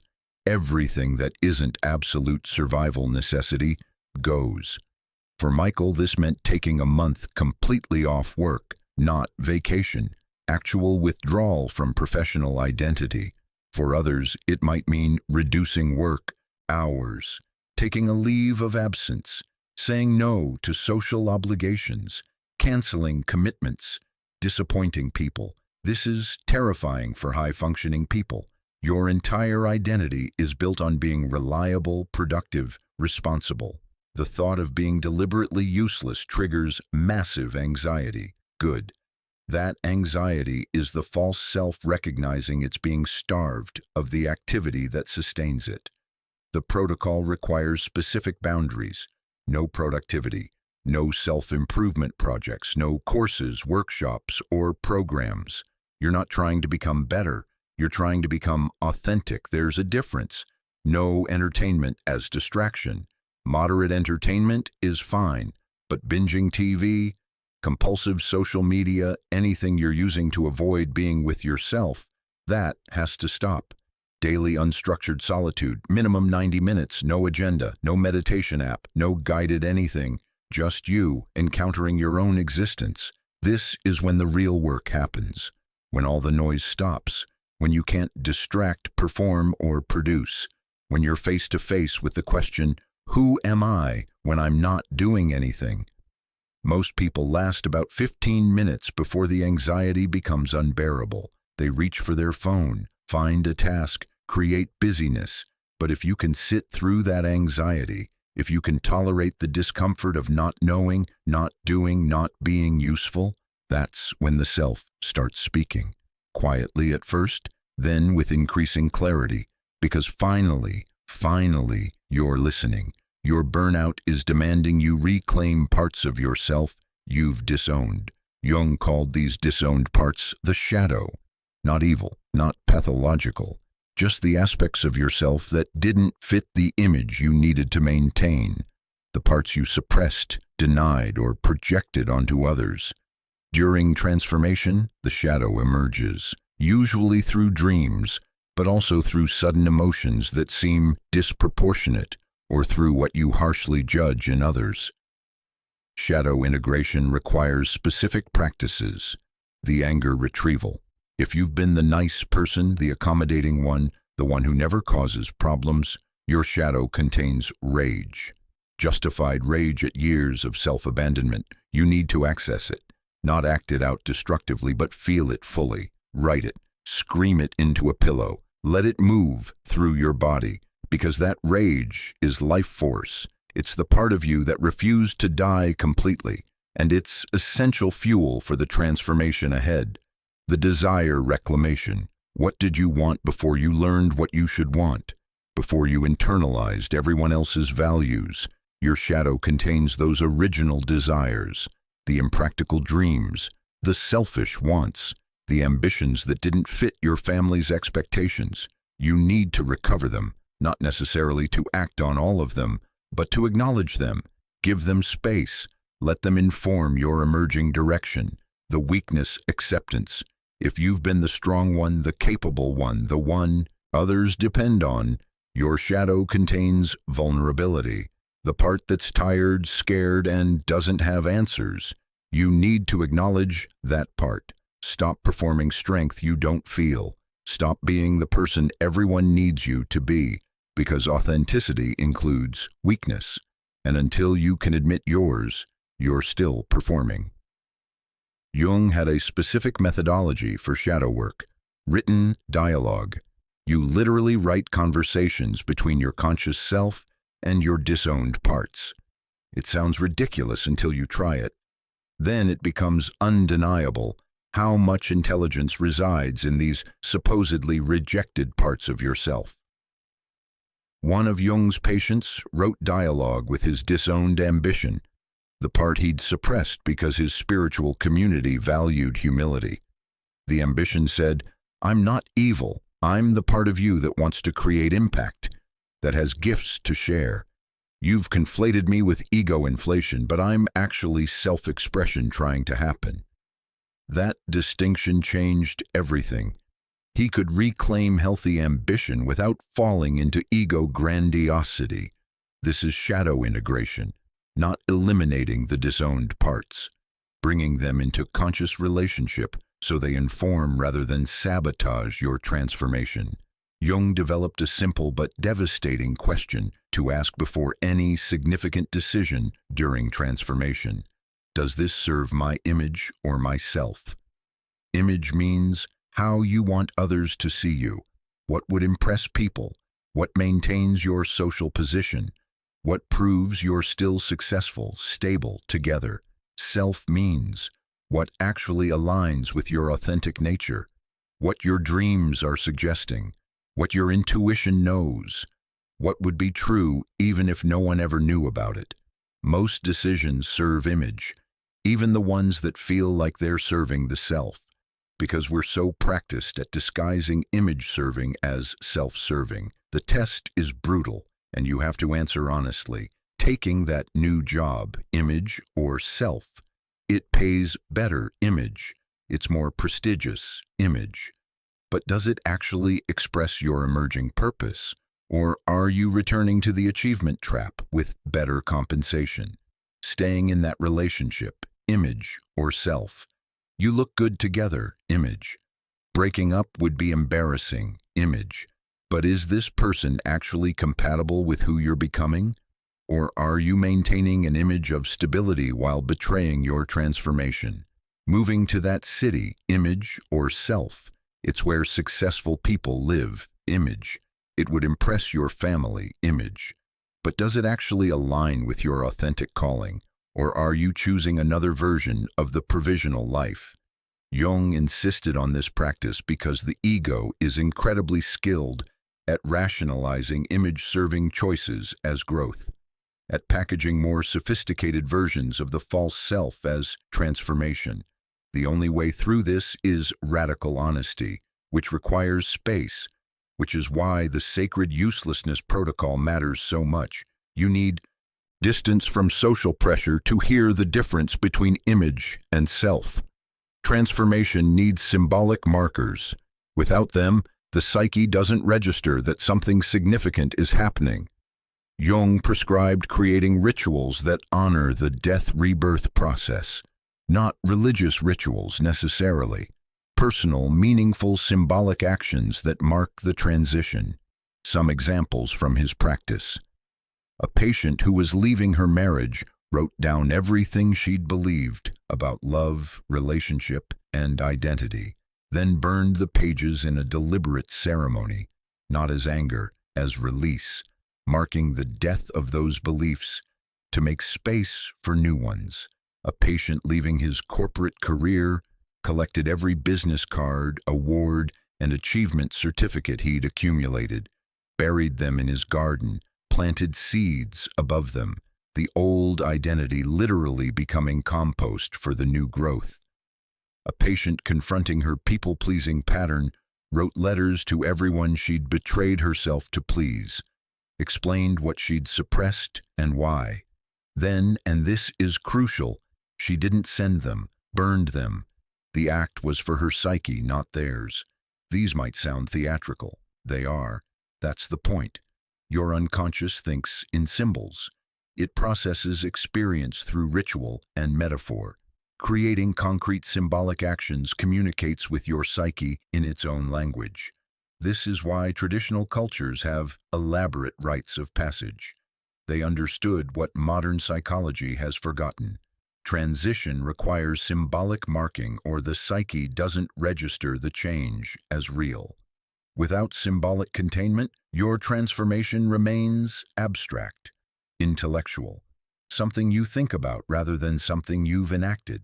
But when you create ritual around it, when you physically burn the old, plant the new, release what no longer serves, your entire being recognizes, we've crossed a threshold.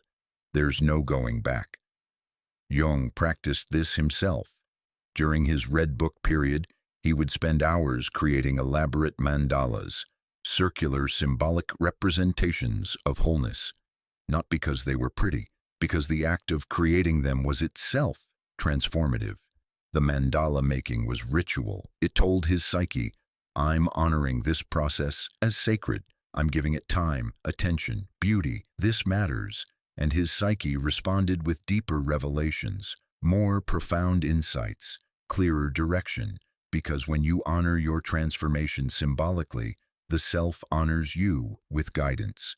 This is Jung's descent protocol, not comfortable, not quick, not compatible with normal functioning. But this is what actually works. This is what allows burnout to alchemize into purpose rather than recurring into chronic suffering. The question isn't whether you like this protocol. The question is whether you're desperate enough to try it. Because everything else, all the conventional approaches, all the self-care advice, all the boundary-setting workshops, those will keep you cycling through stage 1 and stage 2 indefinitely. If you want stage 5, if you want your authentic purpose to emerge, you have to descend consciously, deliberately, with every tool Jung provided. There's no shortcut, but there is a path, and he mapped it with brutal clarity. Now the question is, will you follow it? Theory is one thing, but what actually happens when real people stand at this threshold? What's the difference between someone who surrenders to the transformation and someone who fights it? Jung studied this question throughout his career, and the pattern became undeniable. Those who honored their burnout's message became more themselves. Those who resisted became shadows of themselves. Let me show you the difference. At 50 years old, Leo Tolstoy had everything a man could want. By 19th century Russian aristocratic standards, he was internationally famous.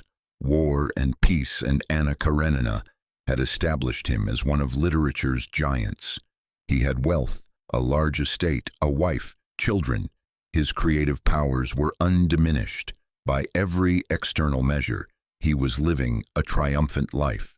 And then he fell into existential crisis so severe he hid all ropes and firearms because he feared he'd kill himself. He described it in his spiritual memoir, A Confession. I felt that something had broken within me on which my life had always rested, that I had nothing left to hold on to, and that morally my life had stopped. This wasn't depression. His health was fine. His family life was stable. His work was celebrated. Nothing external had changed. But internally, every achievement felt meaningless. Every day felt like play acting. He wrote, "My life came to a standstill. I could neither live nor continue to write. All around me were trees and grass, yet I could see nothing but death." This is stage 3, the dark night. Complete existential collapse. Most people in Tolstoy's position would have sought medical help, taken a vacation, thrown themselves into new projects, anything to escape the darkness and return to functioning. Tolstoy did something different. He surrendered to it completely. He stopped writing fiction entirely, walked away from the thing that had defined him. Instead, he began a radical spiritual inquiry. What makes life worth living? Is there any meaning that death doesn't destroy? He studied philosophy, theology, peasant wisdom, not as intellectual exercise, but as genuine search. He was willing to abandon everything, his reputation, his aristocratic lifestyle, his social position, if he found truth that demanded it. And he did find truth, not comfortable truth, transformative truth. He concluded that his entire life had been built on vanity and self-aggrandizement, that artistic achievement was hollow without ethical foundation, that his wealth was an obscenity in a country where peasants starved, that the aristocratic values he'd absorbed were fundamentally opposed to authentic spiritual life. So at age 50, one of the most celebrated authors in the world began dismantling his life. He renounced copyright to his later works, gave away his wealth, adopted peasant clothing and practices, started working manual labor in the fields, advocated for radical social reform, became vegetarian, celibate, much to his wife's distress, and devoted to Christian anarchism. His family thought he'd lost his mind. His social class was horrified. Literary critics mourned the loss of a great artist to religious fanaticism. But Tolstoy himself? He described his post-crisis years as the first time he'd truly lived. He wrote, "The truth is that life is meaningless, except for the task of making life meaningful. And the only meaning that survives death is the meaning you create through how you live." He spent his final 30 years living with absolute integrity to his discovered values, writing moral philosophy, teaching literacy to peasants, modeling an alternative way of being in the world. Did he become happier? Not in the conventional sense. His marriage deteriorated. He was excommunicated from the Orthodox Church. His political views made him controversial, but he became more himself. Undeniably, authentically himself. The burnout at 50 didn't destroy him. It destroyed the false Tolstoy, the aristocrat, the celebrity, the man living for literary fame. And what emerged was the authentic Tolstoy, the moral philosopher, the spiritual seeker, the man who cared more about truth than reputation. He died at 82, having fled his estate in a final act of radical integrity. His last words were reportedly, "The truth is, I care a great deal," before losing consciousness. He honored the transformation, and it gave him 3 decades of authentic life that would have been impossible if he'd medicated his crisis and returned to being a celebrated but hollow artist. Ernest Hemingway hit his existential burnout in his early 50s, around the same age as Tolstoy. The symptoms were identical. Despite massive success, Nobel Prize, Pulitzer, international fame, he felt internally dead. The work that had once flowed now felt forced. The adventurous lifestyle that had inspired his prose now felt performative. He was living a carefully crafted image. Hemingway, the rugged masculine genius, the big game hunter, the war correspondent, the hard-drinking, straight-talking embodiment of American masculinity. But inside, he was fragmenting. The image was becoming impossible to maintain. The drinking that had been romantic was now addiction. The masculine bravado was compensating for deep insecurity. The carefully crafted sentences were harder and harder to produce. His body was falling apart from decades of hard living. Multiple plane crashes, car accidents, and injuries from his adventurous lifestyle had left him in chronic pain. He'd survived on reputation for years, but he knew, consciously or not, that he hadn't written anything truly significant since For Whom the Bell Tolls in 1940. This was his psyche's invitation to transform, to let the image die, to discover who Ernest Hemingway actually was beneath the performance of Hemingway.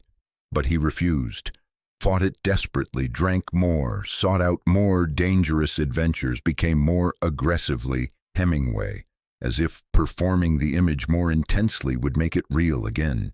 He tried geographic escape, moved from Cuba to Idaho, thinking a change of scenery would restore his vitality. It didn't, because the problem wasn't Cuba, it was him. Specifically, it was the false self he'd built his entire identity around and could no longer sustain. He became paranoid, convinced the FBI was monitoring him. They were, but his paranoia exceeded the reality. He sought medical treatment, received electroshock therapy that damaged his memory and made writing even more difficult. The medical establishment treated his symptoms as illness, never recognized them as spiritual emergency, as a psyche trying desperately to force transformation before it was too late. And Hemingway himself never recognized it, never surrendered, never asked, what if this collapse is trying to show me something? What if the person I've been is the problem? Instead, he clung to the image until it killed him. Literally. On July 2, 1961, at age 61, he put a shotgun to his head and pulled the trigger. The official story was sudden mental illness. His family initially denied it was suicide, but his biographers later confirmed what was obvious. He killed himself because he couldn't be Hemingway anymore, and he couldn't imagine being anyone else. His burnout was existential, not medical. His crisis was spiritual, not psychiatric. His psyche was demanding transformation, offering him the same opportunity it offered Tolstoy: die to the false self and discover the authentic self. But Hemingway medicated, relocated, performed, and resisted until there was nothing left but literal death. The tragedy isn't that he died. The tragedy is that he refused to let his false self die when the transformation was still possible. Refused to honor the burnout's message when there was still time to become himself. Mary Oliver's transformation came earlier than Tolstoy's or Hemingway's, at age 28. But the pattern was identical. She'd been trying to become a poet for years, writing, submitting, earning some small recognition, but she felt fundamentally fraudulent, like she was imitating poetry rather than creating it, and then she collapsed. Complete breakdown, couldn't write, couldn't function. Moved back to her childhood town, the place she'd desperately tried to escape, feeling like an utter failure. Everything she'd built, her literary connections, her emerging reputation, her identity as a promising young poet, disintegrated.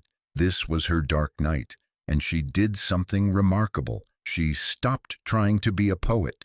Instead, she walked into the woods, daily, for hours, not to find inspiration or restore creativity, just to walk, to observe, to exist without agenda.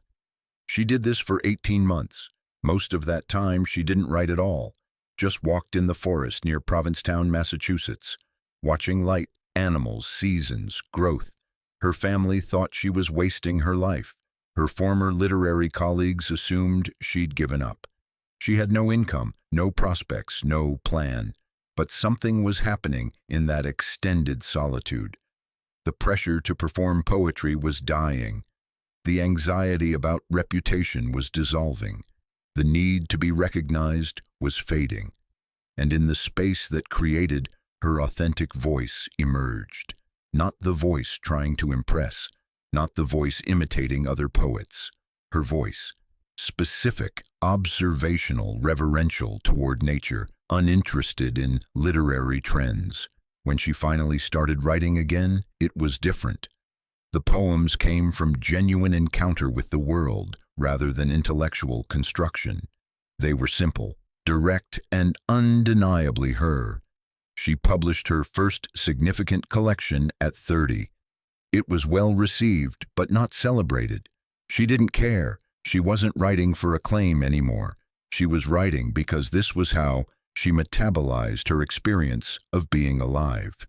She continued this practice for the rest of her life, walking daily, observing nature, writing from direct encounter, living simply, refusing most literary obligations, protecting her solitude fiercely, and gradually, over decades, her work found its audience, not through networking or self-promotion, through authenticity.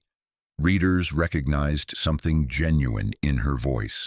By the time she died at 83, she was one of America's most beloved poets.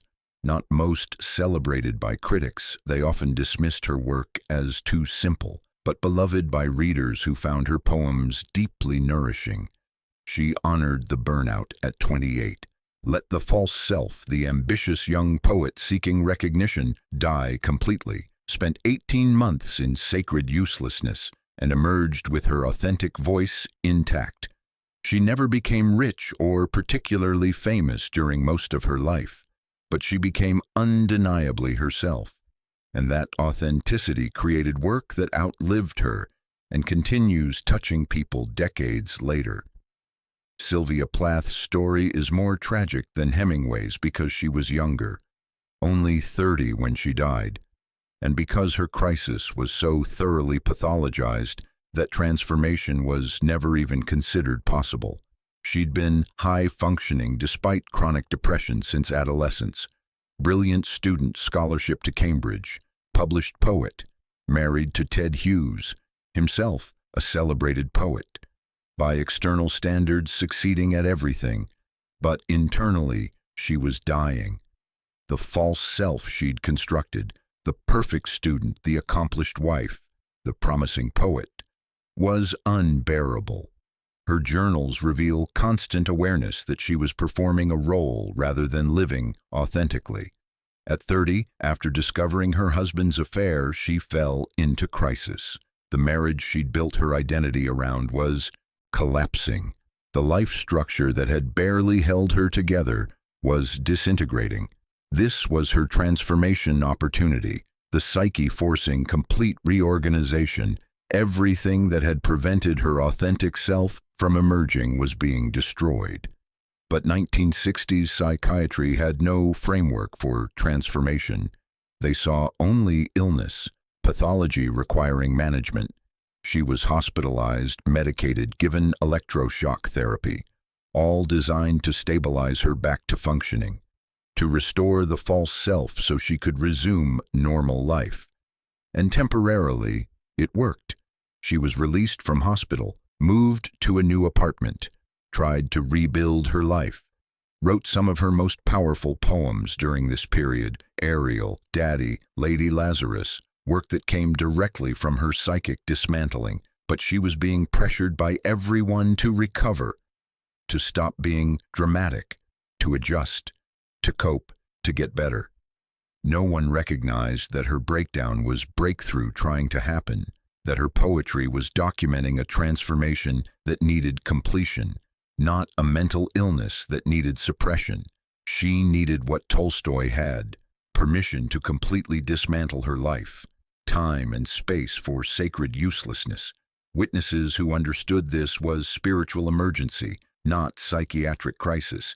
Instead, she got medication, concern, and pressure to be okay. On February 11, 1963, she sealed her children's bedroom door, turned on the gas oven and died by suicide. She was 30 years old. Her most powerful work was just emerging. Her authentic voice was finally breaking through, but she never got to complete the transformation. The false self had been destroyed, but the authentic self didn't have time or space to emerge. So she remained in the void, stage 3, without ever reaching stage 4. The psychiatric system failed her. But more than that, the culture failed her, because we had no framework for existential crisis as anything other than illness. The pattern across these stories is stark. Those who surrendered, Tolstoy, Oliver, had to sacrifice reputation, comfort, and social acceptance. But they became authentically themselves. They lived the rest of their lives in alignment with their essential nature. Those who resisted, Hemingway, Plath, tried to maintain their images, medicate their crises, or force recovery, and they never completed the transformation. Their burnout either killed them literally or left them permanently stuck in the provisional life. The difference wasn't circumstance, wasn't resources, wasn't even severity of crisis. The difference was willingness to surrender the false self completely, to honor the burnout's message even when it demanded sacrificing everything they'd built.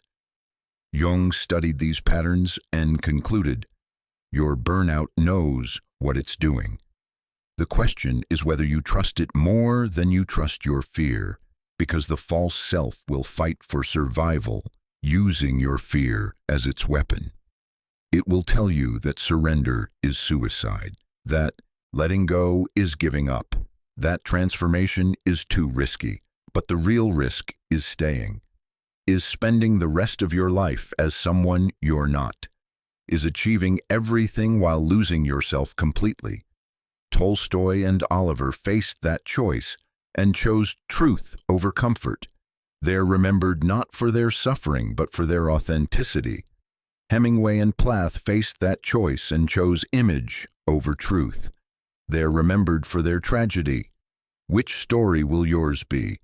If you're going to trust anyone's framework for transformational burnout, it helps to know they survived it themselves. Not theoretically, actually. In their own life. With their sanity intact. Jung did.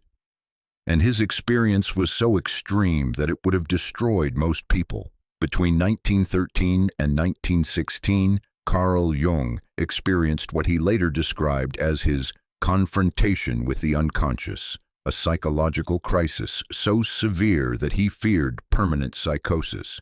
He was 38 years old, successful psychoanalyst, Freud's chosen successor, president of the International Psychoanalytical Association. Everything he'd worked for was crystallizing into professional triumph. And then it all fell apart. The catalyst was his break with Freud. Not a simple professional disagreement, a complete rupture of the relationship Jung had centered his professional identity around. Freud had been mentor, father figure, and the one person who validated Jung's work. When that relationship ended, Jung lost his entire professional community overnight. Colleagues who'd been friends became enemies. His position in the psychoanalytic movement evaporated. He resigned from his positions, withdrew from professional organizations, found himself professionally isolated at the exact moment his career should have been ascending. But the external losses were just the trigger. What happened next came from deeper inside. Jung began having visions, vivid, intrusive, overwhelming. He'd be sitting in his study and suddenly see Europe flooded with blood. Thousands of corpses floating in crimson water, cities destroyed, civilization collapsing. This was World War I wouldn't begin until 1914. Jung had no rational reason to be seeing apocalyptic destruction. He genuinely thought he was going insane. The visions intensified. He'd be with patients and have to fight to maintain composure while images of death and destruction overwhelmed his mind. He'd be at dinner with his family and suddenly see the walls dripping blood. He consulted his own knowledge of psychiatry. These were hallucinations, visual intrusions, possible schizophrenia. He documented his symptoms clinically, watching himself with the detachment of a physician observing a patient. And then the vision stopped being about collective apocalypse and became deeply personal. He began experiencing what he described as a descent into the unconscious. Not metaphorical descent, actual psychological plummeting into material his conscious mind couldn't control or understand. Figures began appearing in his inner vision, not people he knew, autonomous entities that seemed to have their own intelligence, their own agendas, their own messages. The first major figure was Elijah, an old prophet accompanied by a blind woman named Salome and a large black serpent. Jung was disturbed by this combination: wisdom, Elijah; beauty and eros, Salome; and the serpent as a symbol of transformation and danger. Elijah told him, "You have been living in the world of words. Now you must enter the world of images." Jung didn't invent this statement. It emerged from his active imagination, from engaging with the figure as autonomous rather than as his own projection. This distinction is crucial because Jung's entire methodology hinges on treating unconscious content as if it's real, not literally real, but psychologically real, as real as any other experience. He began practicing daily active imagination, sitting with whatever figure or energy wanted to emerge, dialoguing with it, recording the conversations verbatim. The material that came through terrified him. Philemon appeared, an old man with the wings of a kingfisher and the horns of a bull. Jung experienced Philemon as completely other, more intelligent than Jung's conscious self, possessing knowledge Jung didn't have access to. Philemon taught him, "You think thoughts come from you, but they come to you. You are not the creator of your thoughts. You are their host." And wisdom comes from learning to distinguish which thoughts serve your development and which serve your destruction. This was heretical to everything Jung had been taught. Freud insisted the ego was the center of the psyche. Jung was discovering something deeper, what he would later call the self. But in 1913 he had no framework for this, no theory to contain the experience. He was just a man having conversations with autonomous figures in his imagination, terrified he was losing his mind. His wife Emma was frightened. His children sensed something was wrong. He continued seeing patients because he needed income, but he was barely maintaining the facade of normalcy. He wrote in his journal, "I was living in a constant state of tension. Often I felt as if gigantic blocks of stone were tumbling down upon me." The material kept coming. He'd spend hours each day in active imagination, then document everything in elaborate detail. Not just writing, painting, drawing, creating mandalas to contain the overwhelming psychic energy. This is when he began creating what would become the Red Book, a massive leather-bound journal where he documented his descent in calligraphy and illuminated art. He treated it as sacred work. Not because he was religious, but because he instinctively knew. If he treated this material as meaningless, it would overwhelm him. But if he honored it as significant, it could transform him. The visions became more intense. He experienced psychological dismemberment, descents into underground, caverns, encounters with the dead, rituals he felt compelled to perform without understanding why. In one vision, he found himself in a medieval landscape, wearing armor, carrying a sword. He encountered a small girl who transformed into his anima, the feminine aspect of his psyche he'd been neglecting. She showed him, "Your development has been too one-sided, too rational, too masculine. You must integrate the irrational, the emotional, the receptive, or you will remain incomplete." This insight alone would have justified the entire ordeal, because Jung's entire professional identity was built on being the rational scientist of the psyche. The idea that he needed to honor the irrational was threatening to his self-concept, but he continued, because by this point, he'd made a crucial decision. He would see this through, whatever it was, even if it destroyed him. He later wrote, "I had to make a choice. Either I could continue as before, pretending my unconscious material was mere fantasy, or I could take it seriously and see where it led. I chose the latter, knowing it might cost me my sanity." This is the moment Jung practiced what he would later preach: surrender to the transformation rather than abort it.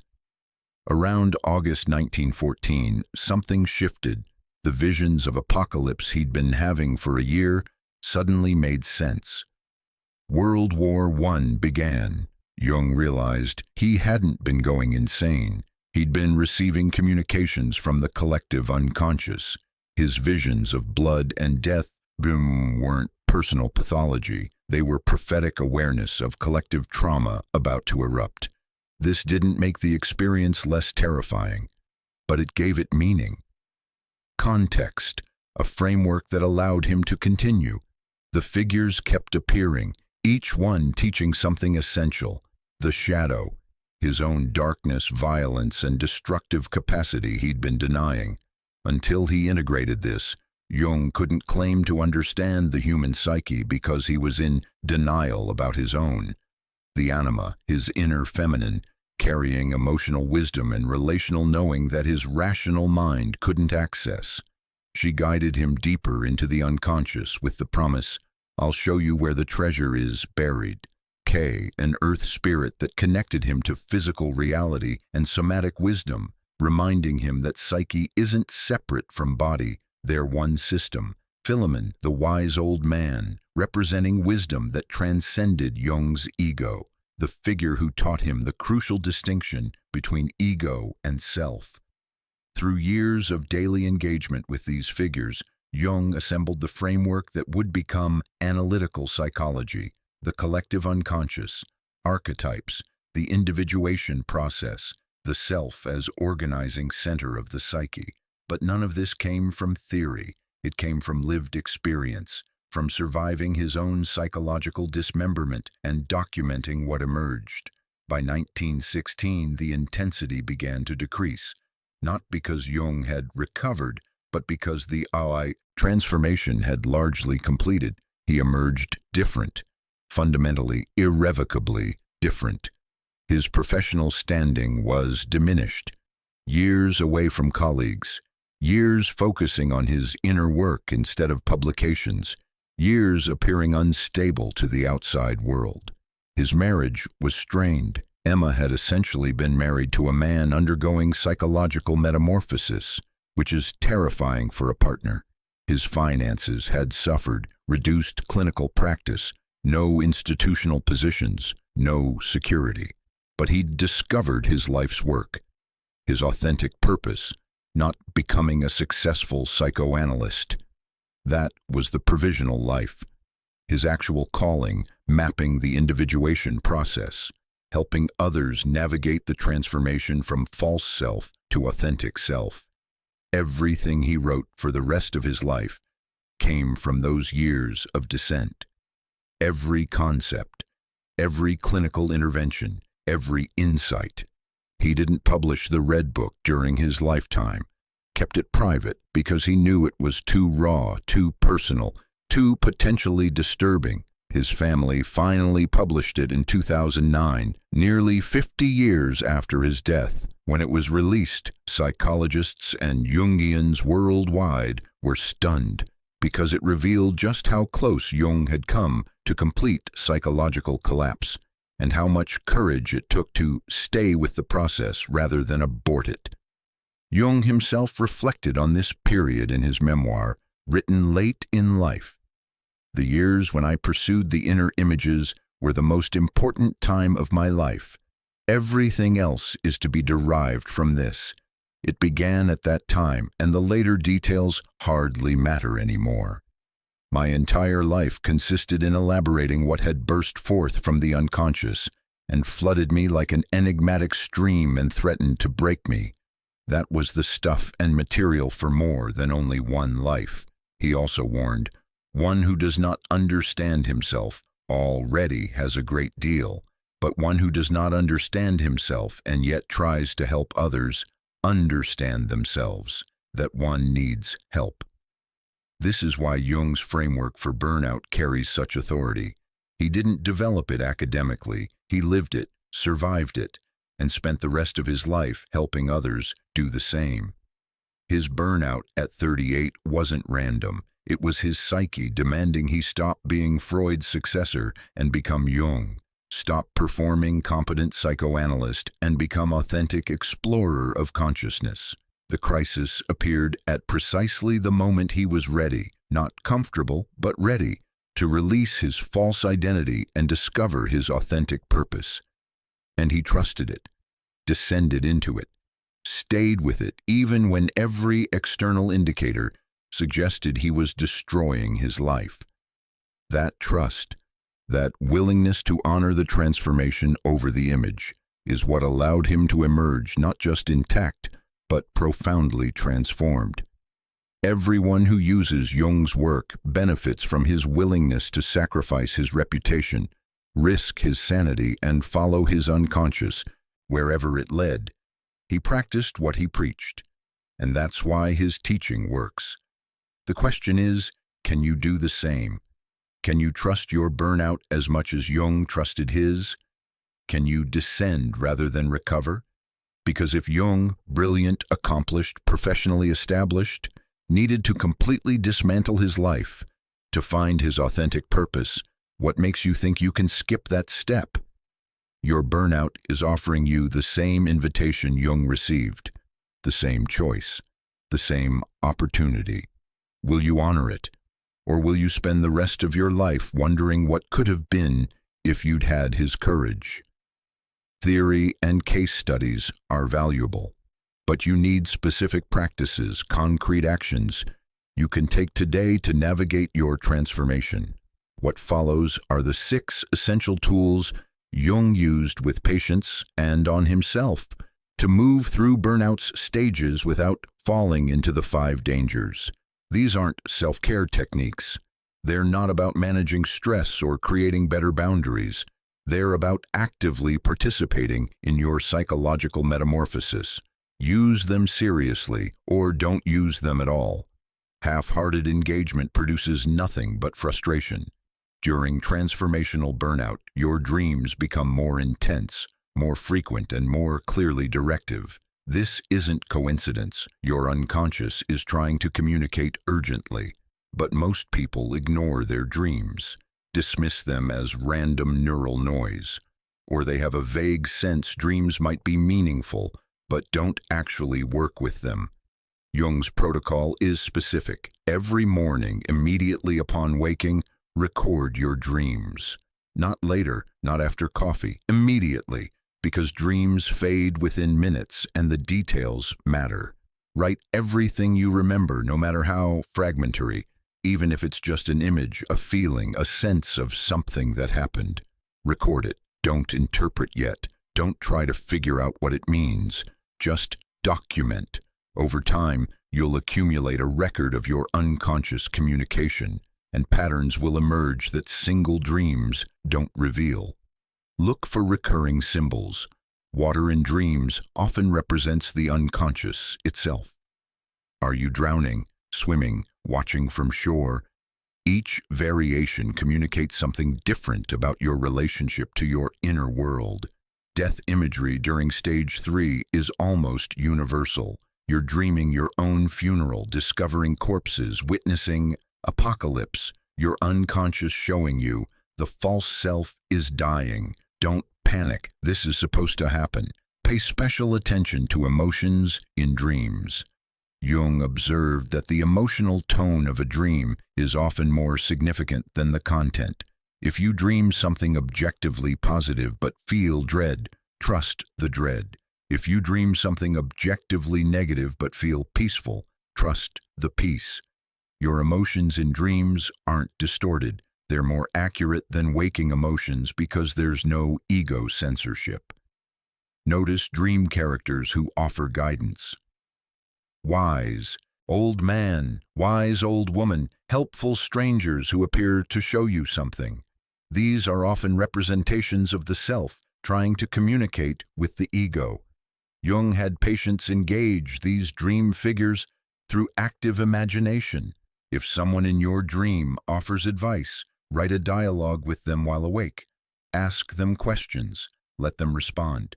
You'll be shocked how much intelligence emerges. Track transformation markers. As you move through the stages, your dreams will reflect the shift. Stage 1, 2. Chase dreams, being late, showing up unprepared, vehicles that won't work. Stage 3. Death, destruction, apocalypse, being trapped or buried. Stage 4. Liminal spaces, thresholds, doorways, bridges, twilight, empty rooms, unfamiliar territories. Stage 5. Birth, planting seeds, finding treasure, meeting guides, arriving at destinations that feel like home. If your dreams are shifting from death imagery to liminal imagery, you're moving from stage 3 to stage 4.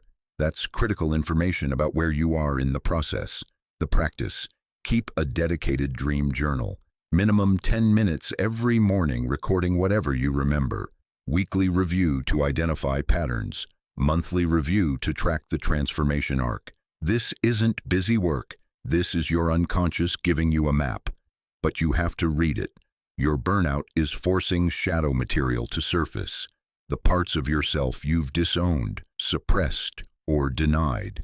This material appears as strong emotions that seem disproportionate, harsh judgments of others, or resistance to aspects of your transformation. The shadow dialogue is Jung's method for integrating this material rather than projecting or repressing it. Step 1. Identify what's in shadow. Ask yourself, what do I harshly judge in others? What emotions do I consider unacceptable in myself? What desires do I dismiss as selfish or impractical? Common shadow content during burnout: rage at wasted years, desire to abandon responsibilities, ambition that conflicts with your spiritual identity, vulnerability that conflicts with your strong identity, selfishness that conflicts with your good person identity. Step 2. Personify the shadow. Give it a voice, a name if that helps. Don't think of it as an abstract concept. Think of it as an actual part of yourself that's been exiled. Step 3. Write dialogue. Literally, you ask questions, the shadow responds. Don't plan what it will say. Let it surprise you. Example from one of Jung's patients. Patient: why are you so angry? Shadow: because you've wasted 15 years trying to be someone you're not, and you're about to waste more by trying to find a nice way to transform. There is no nice way. You have to burn it down. Patient: that's terrifying. Shadow: good. Terror means you're finally taking this seriously. This isn't you talking to yourself. This is you creating space for a disowned part to finally speak. And what it says will often be more truthful than what your conscious mind would produce. Step 4. Integrate the wisdom. The shadow isn't just destructive. It carries vital energy and truth. The rage contains life force. The selfish desires contain authentic needs. The vulnerability contains capacity for genuine connection. Integration doesn't mean acting out shadow impulses. It means acknowledging them, understanding their message, and finding constructive expression for their energy. One patient discovered her shadow contained fierce ambition she'd suppressed because her family valued humility. The integration wasn't becoming grandiose. It was reclaiming healthy striving toward meaningful goals. Another patient discovered his shadow contained deep vulnerability he'd suppressed because his role was being the strong one. The integration wasn't becoming needy. It was allowing himself to acknowledge fear and ask for support. The practice: weekly shadow dialogue, 20-30 minutes. Write it out by hand. There's something about the physical act that bypasses mental censorship. Ask the difficult questions. Let the shadow answer honestly. Over time, you'll notice the shadow becomes less adversarial because you're finally listening to it instead of fighting it. During stage 4, the liminal threshold, Synchronicities intensify, meaningful coincidences that seem too precise to be random. Your unconscious communicating through external reality. Most people dismiss these or forget them. The liminal journal captures them so you can track the pattern. What to record? Synchronicities. You're thinking about someone and they call. You need specific information and a book falls off a shelf, open to the relevant page. You're contemplating a decision and overhear a conversation that directly addresses it. Document what happened, when, and what it seemed to be communicating. Don't analyze yet, just record. Symbolic occurrences, animals that appear at significant moments, objects that break or appear, physical events that carry metaphorical weight. One patient was struggling with whether to leave her marriage. A bird flew into her window, not hitting it, but trapped between window and screen, frantically trying to escape, but unable to find the opening. She freed it. The symbolism was undeniable. She saw herself in that bird. Callings, sudden interests that emerge without logical explanation. You've never cared about mushrooms and suddenly you're obsessed. You've always been intimidated by water and suddenly you want to learn to surf. These aren't random. They're communications from the self about directions to explore. Physical sensations. During transformation, your body knows truth before your mind does. Document moments when you feel expanded chest, ease of breathing, yes, alignment. Constricted chest, difficult breathing, no misalignment. Chills, goosebumps, recognition of truth. Nausea, heaviness, warning against something. Your body is continuously offering feedback. Most people ignore it.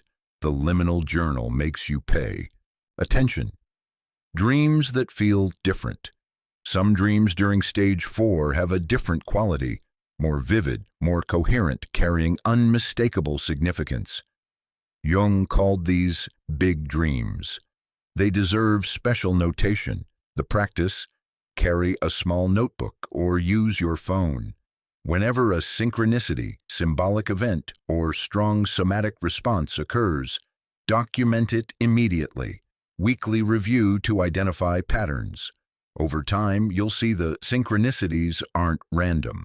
They're confirming direction, warning against wrong turns, encouraging continued transformation. This practice develops trust in the self, because when you track synchronicities, you can't deny that something beyond your conscious control is organizing events to support your development. This is non-negotiable, daily, and it's not what you think.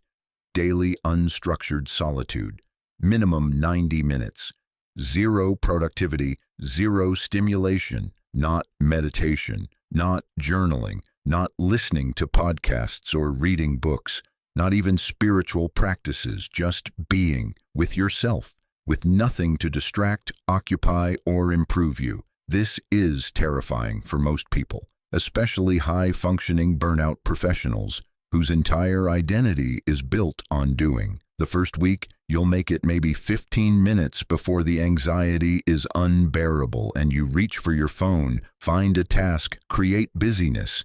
That's the false self fighting for survival, because it knows that in genuine solitude, with nothing to perform and no one to impress, it starts to dissolve. What to do during solitude? Sit.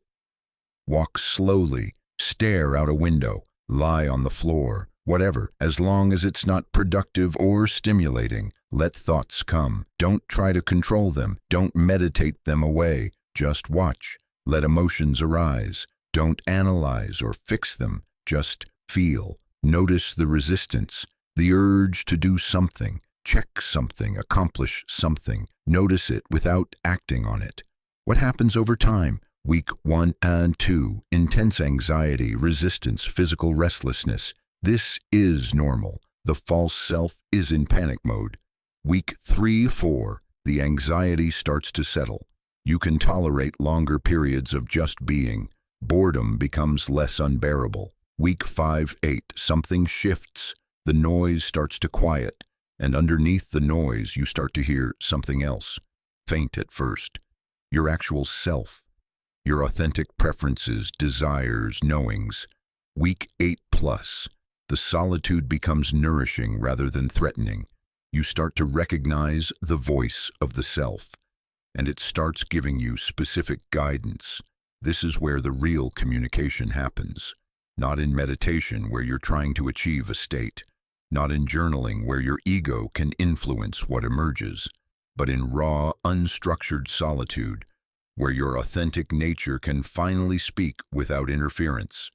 Jung practiced this daily during his Red Book period. Hours of just sitting with whatever arose. No agenda. No trying to make anything happen. Just presence. The practice, schedule it like a medical appointment. Same time daily if possible. Protect it fiercely. Tell people you're unavailable. Turn off devices. Commit to the full 90 minutes, even when it's uncomfortable. This is the foundation all other tools rest on. Because without solitude, you can't hear the self. And if you can't hear the self, you can't follow its guidance toward your authentic purpose.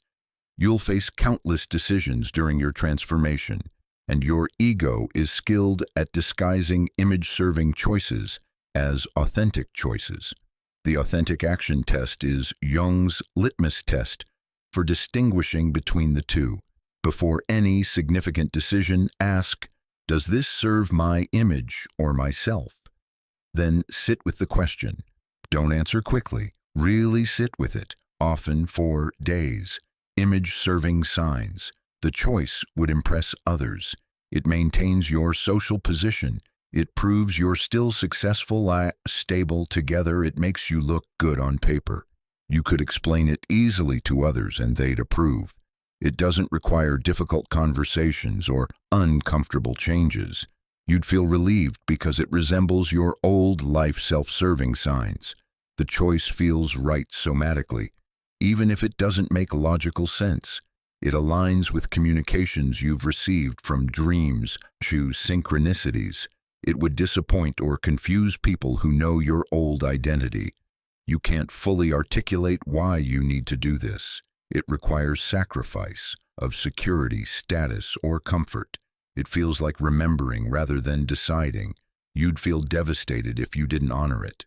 The brutal question, if no one would ever know about this choice, if it couldn't impress anyone, couldn't be posted on social media, couldn't be added to your resume, would you still make it? If yes, it's likely self-driven. If no, it's image-driven. Example applications. Taking a new job. Does it align with your emerging purpose, or does it just pay better while keeping you in the same essential pattern? Your ego will rationalize. I need financial security before I can pursue my purpose. Your self knows. Financial security in a misaligned life is still misalignment. Ending a relationship. Are you leaving because the relationship is genuinely incompatible with who you're becoming, or because you're restless and hoping external change will fix internal discomfort? Your ego wants escape. Your self wants alignment. Geographic relocation. Are you moving toward something authentic or away from something uncomfortable? Moving toward, you have a specific calling that requires this location. Moving away, you hope new scenery will solve your existential crisis. The practice, for any decision that will significantly impact your life, spend at least 3 days with the authentic action test. Journal about it. Sit in solitude with it. Notice your body's response. Track dreams about it. Don't rush. The ego pushes for quick decisions because it knows. Prolonged contemplation reveals its disguises. The self is patient because it knows authentic choice requires time to clarify. One patient used this test when considering a prestigious fellowship that would require 3 more years in academia, the field he was trying to leave.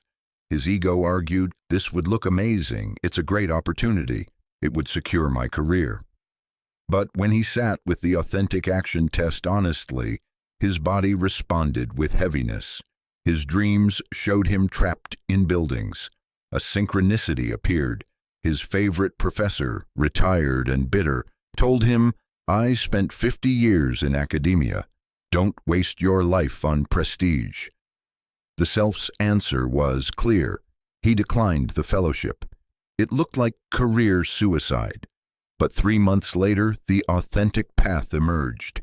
A position combining research and direct service that had never existed before suddenly appeared. The self knows. Your job is to ask the right question and trust the answer. Tool 6. The symbolic containment transformation requires symbolic marking, or the psyche doesn't register it as real. The symbolic containment is Jung's practice of creating rituals that honor the death-rebirth process. These aren't religious rituals unless that's meaningful to you. They're personal, symbolic actions that communicate with your unconscious in its own language. Death rituals for stage 3. When you recognize the false self is dying, create a ritual that honors that death. Write and burn. Document everything that defined your old identity. Every role, achievement, belief about who you were supposed to be. Then burn it in a deliberate ceremony, not as anger, as release. You're not rejecting what served you. You're releasing what's complete. Symbolic burial. Collect physical representations of your old identity, business cards, awards, photos from that era. Bury them. Some patients literally bury them in their garden. Others create a box and ceremonially store it away. The act matters more than the method. Letting go ceremony. One patient stood at a cliff edge and spoke everything she was releasing out loud to the ocean. Another wrote letters to people she'd betrayed herself to please, explained what she'd suppressed, then burned the letters. The communication was for her psyche, not theirs. Birth rituals for stage 5. When authentic purpose begins emerging, create rituals that welcome it. Plant seeds. Literally, choose a plant that resonates with your emerging purpose. Plant it with intention. Care for it daily. As it grows, it becomes a physical reminder that your authentic self is also growing. Create a threshold. One patient painted a doorway on a large canvas, then ceremonially walked through it, declaring aloud what she was stepping into. Another stood at an actual threshold in her home and spoke her commitment to the new life she was building. Name yourself. Some patients create a private name that represents their authentic self, not a name they use publicly, a symbolic name they use in journaling, active imagination, and private moments. This honors that you're becoming someone new. Sustaining rituals for ongoing integration. Daily threshold marking. Create a simple ritual that marks the boundary between your transformation work and the rest of life. Light a candle before solitude practice. Ring a bell. Speak a specific phrase. The repetition tells your unconscious, this time is sacred. Weekly review. Set aside time each week to review your dream journal, liminal journal, and shadow dialogues. Look for patterns. Acknowledge progress. Notice where you're stuck. This creates continuity and prevents backsliding.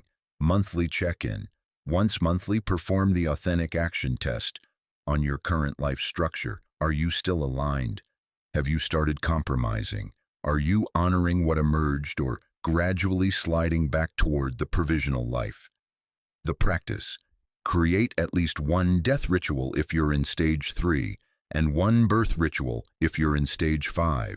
Make them meaningful to you personally. The more seriously you take them, the more powerful they are. Jung's patients who created symbolic rituals integrated their transformations more completely and relapsed less frequently than those who treated transformation as purely psychological. Because the psyche needs symbolism, needs ritual, needs physical enactment of internal change. Your unconscious doesn't care about your intellectual understanding. It cares about whether you've enacted the transformation symbolically in a way that communicates, this is real, this matters, this is sacred. These 6 tools aren't optional. if you want your burnout to complete its transformation. There, the methodology Jung developed over decades of clinical practice and personal experience. Use them consistently, use them seriously, use them as if your authentic life depends on them, because it does. Let me map the complete hero's journey, the arc from burnout to authentic purpose, so you can see where you are and where you're going. This isn't linear. You'll move forward, slide back, spiral through stages multiple times, but there is a pattern, a structure to the chaos. Understanding it helps you tolerate the disorientation of not knowing exactly where you are. Your burnout isn't ending your life. It's your life trying to begin. This is the reframe that changes everything. Because once you recognize your burnout as communication rather than malfunction, you stop fighting it and start listening.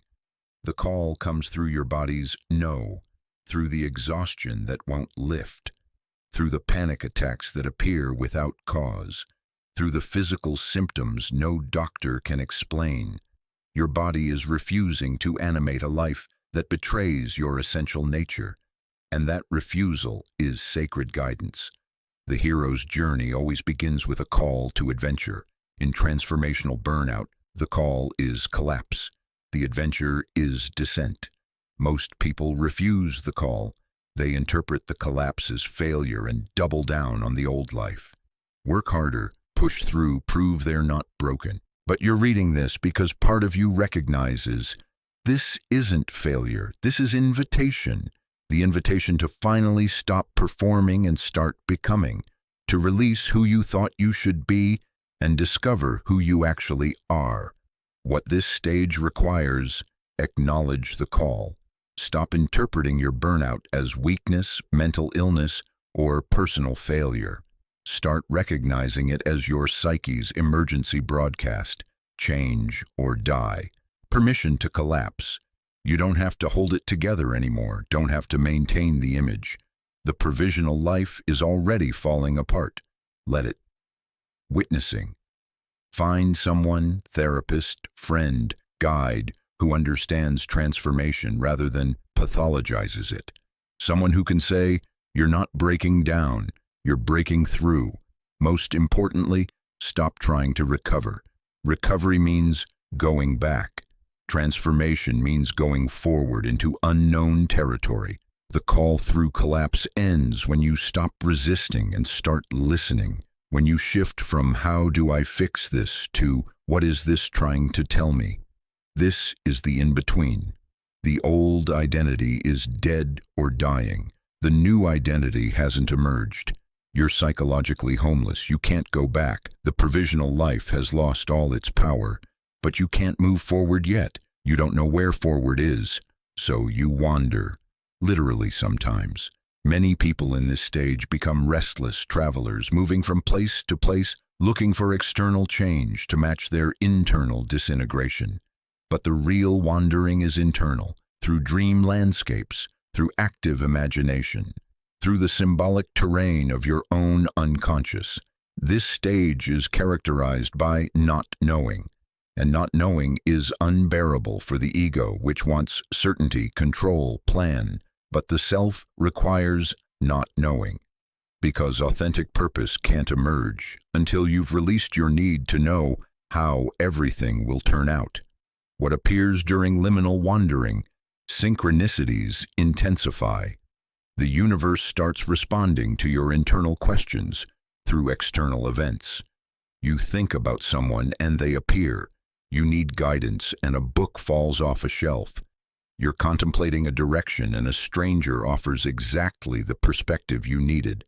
These aren't coincidences, they're confirmations that you're on the threshold of something real. Dreams become more directive, less symbolic chaos, more clear communication. Guides appear, paths reveal themselves. Your unconscious showing you something is forming, even though you can't see it yet. Somatic knowing increases. Your body starts giving you unmistakable feedback about decisions, expansion and ease. Yes, contraction and heaviness. No. You can't rationalize your way past these responses anymore. What this stage requires tolerance for ambiguity. You have to sit in not knowing without collapsing into either premature decision to escape discomfort or cynical collapse, deciding nothing matters. Following the breadcrumbs, you won't get the full map. You'll get the next step, then the next. Trust that. Follow what's revealed without demanding to see the destination. Resistance to premature stabilization.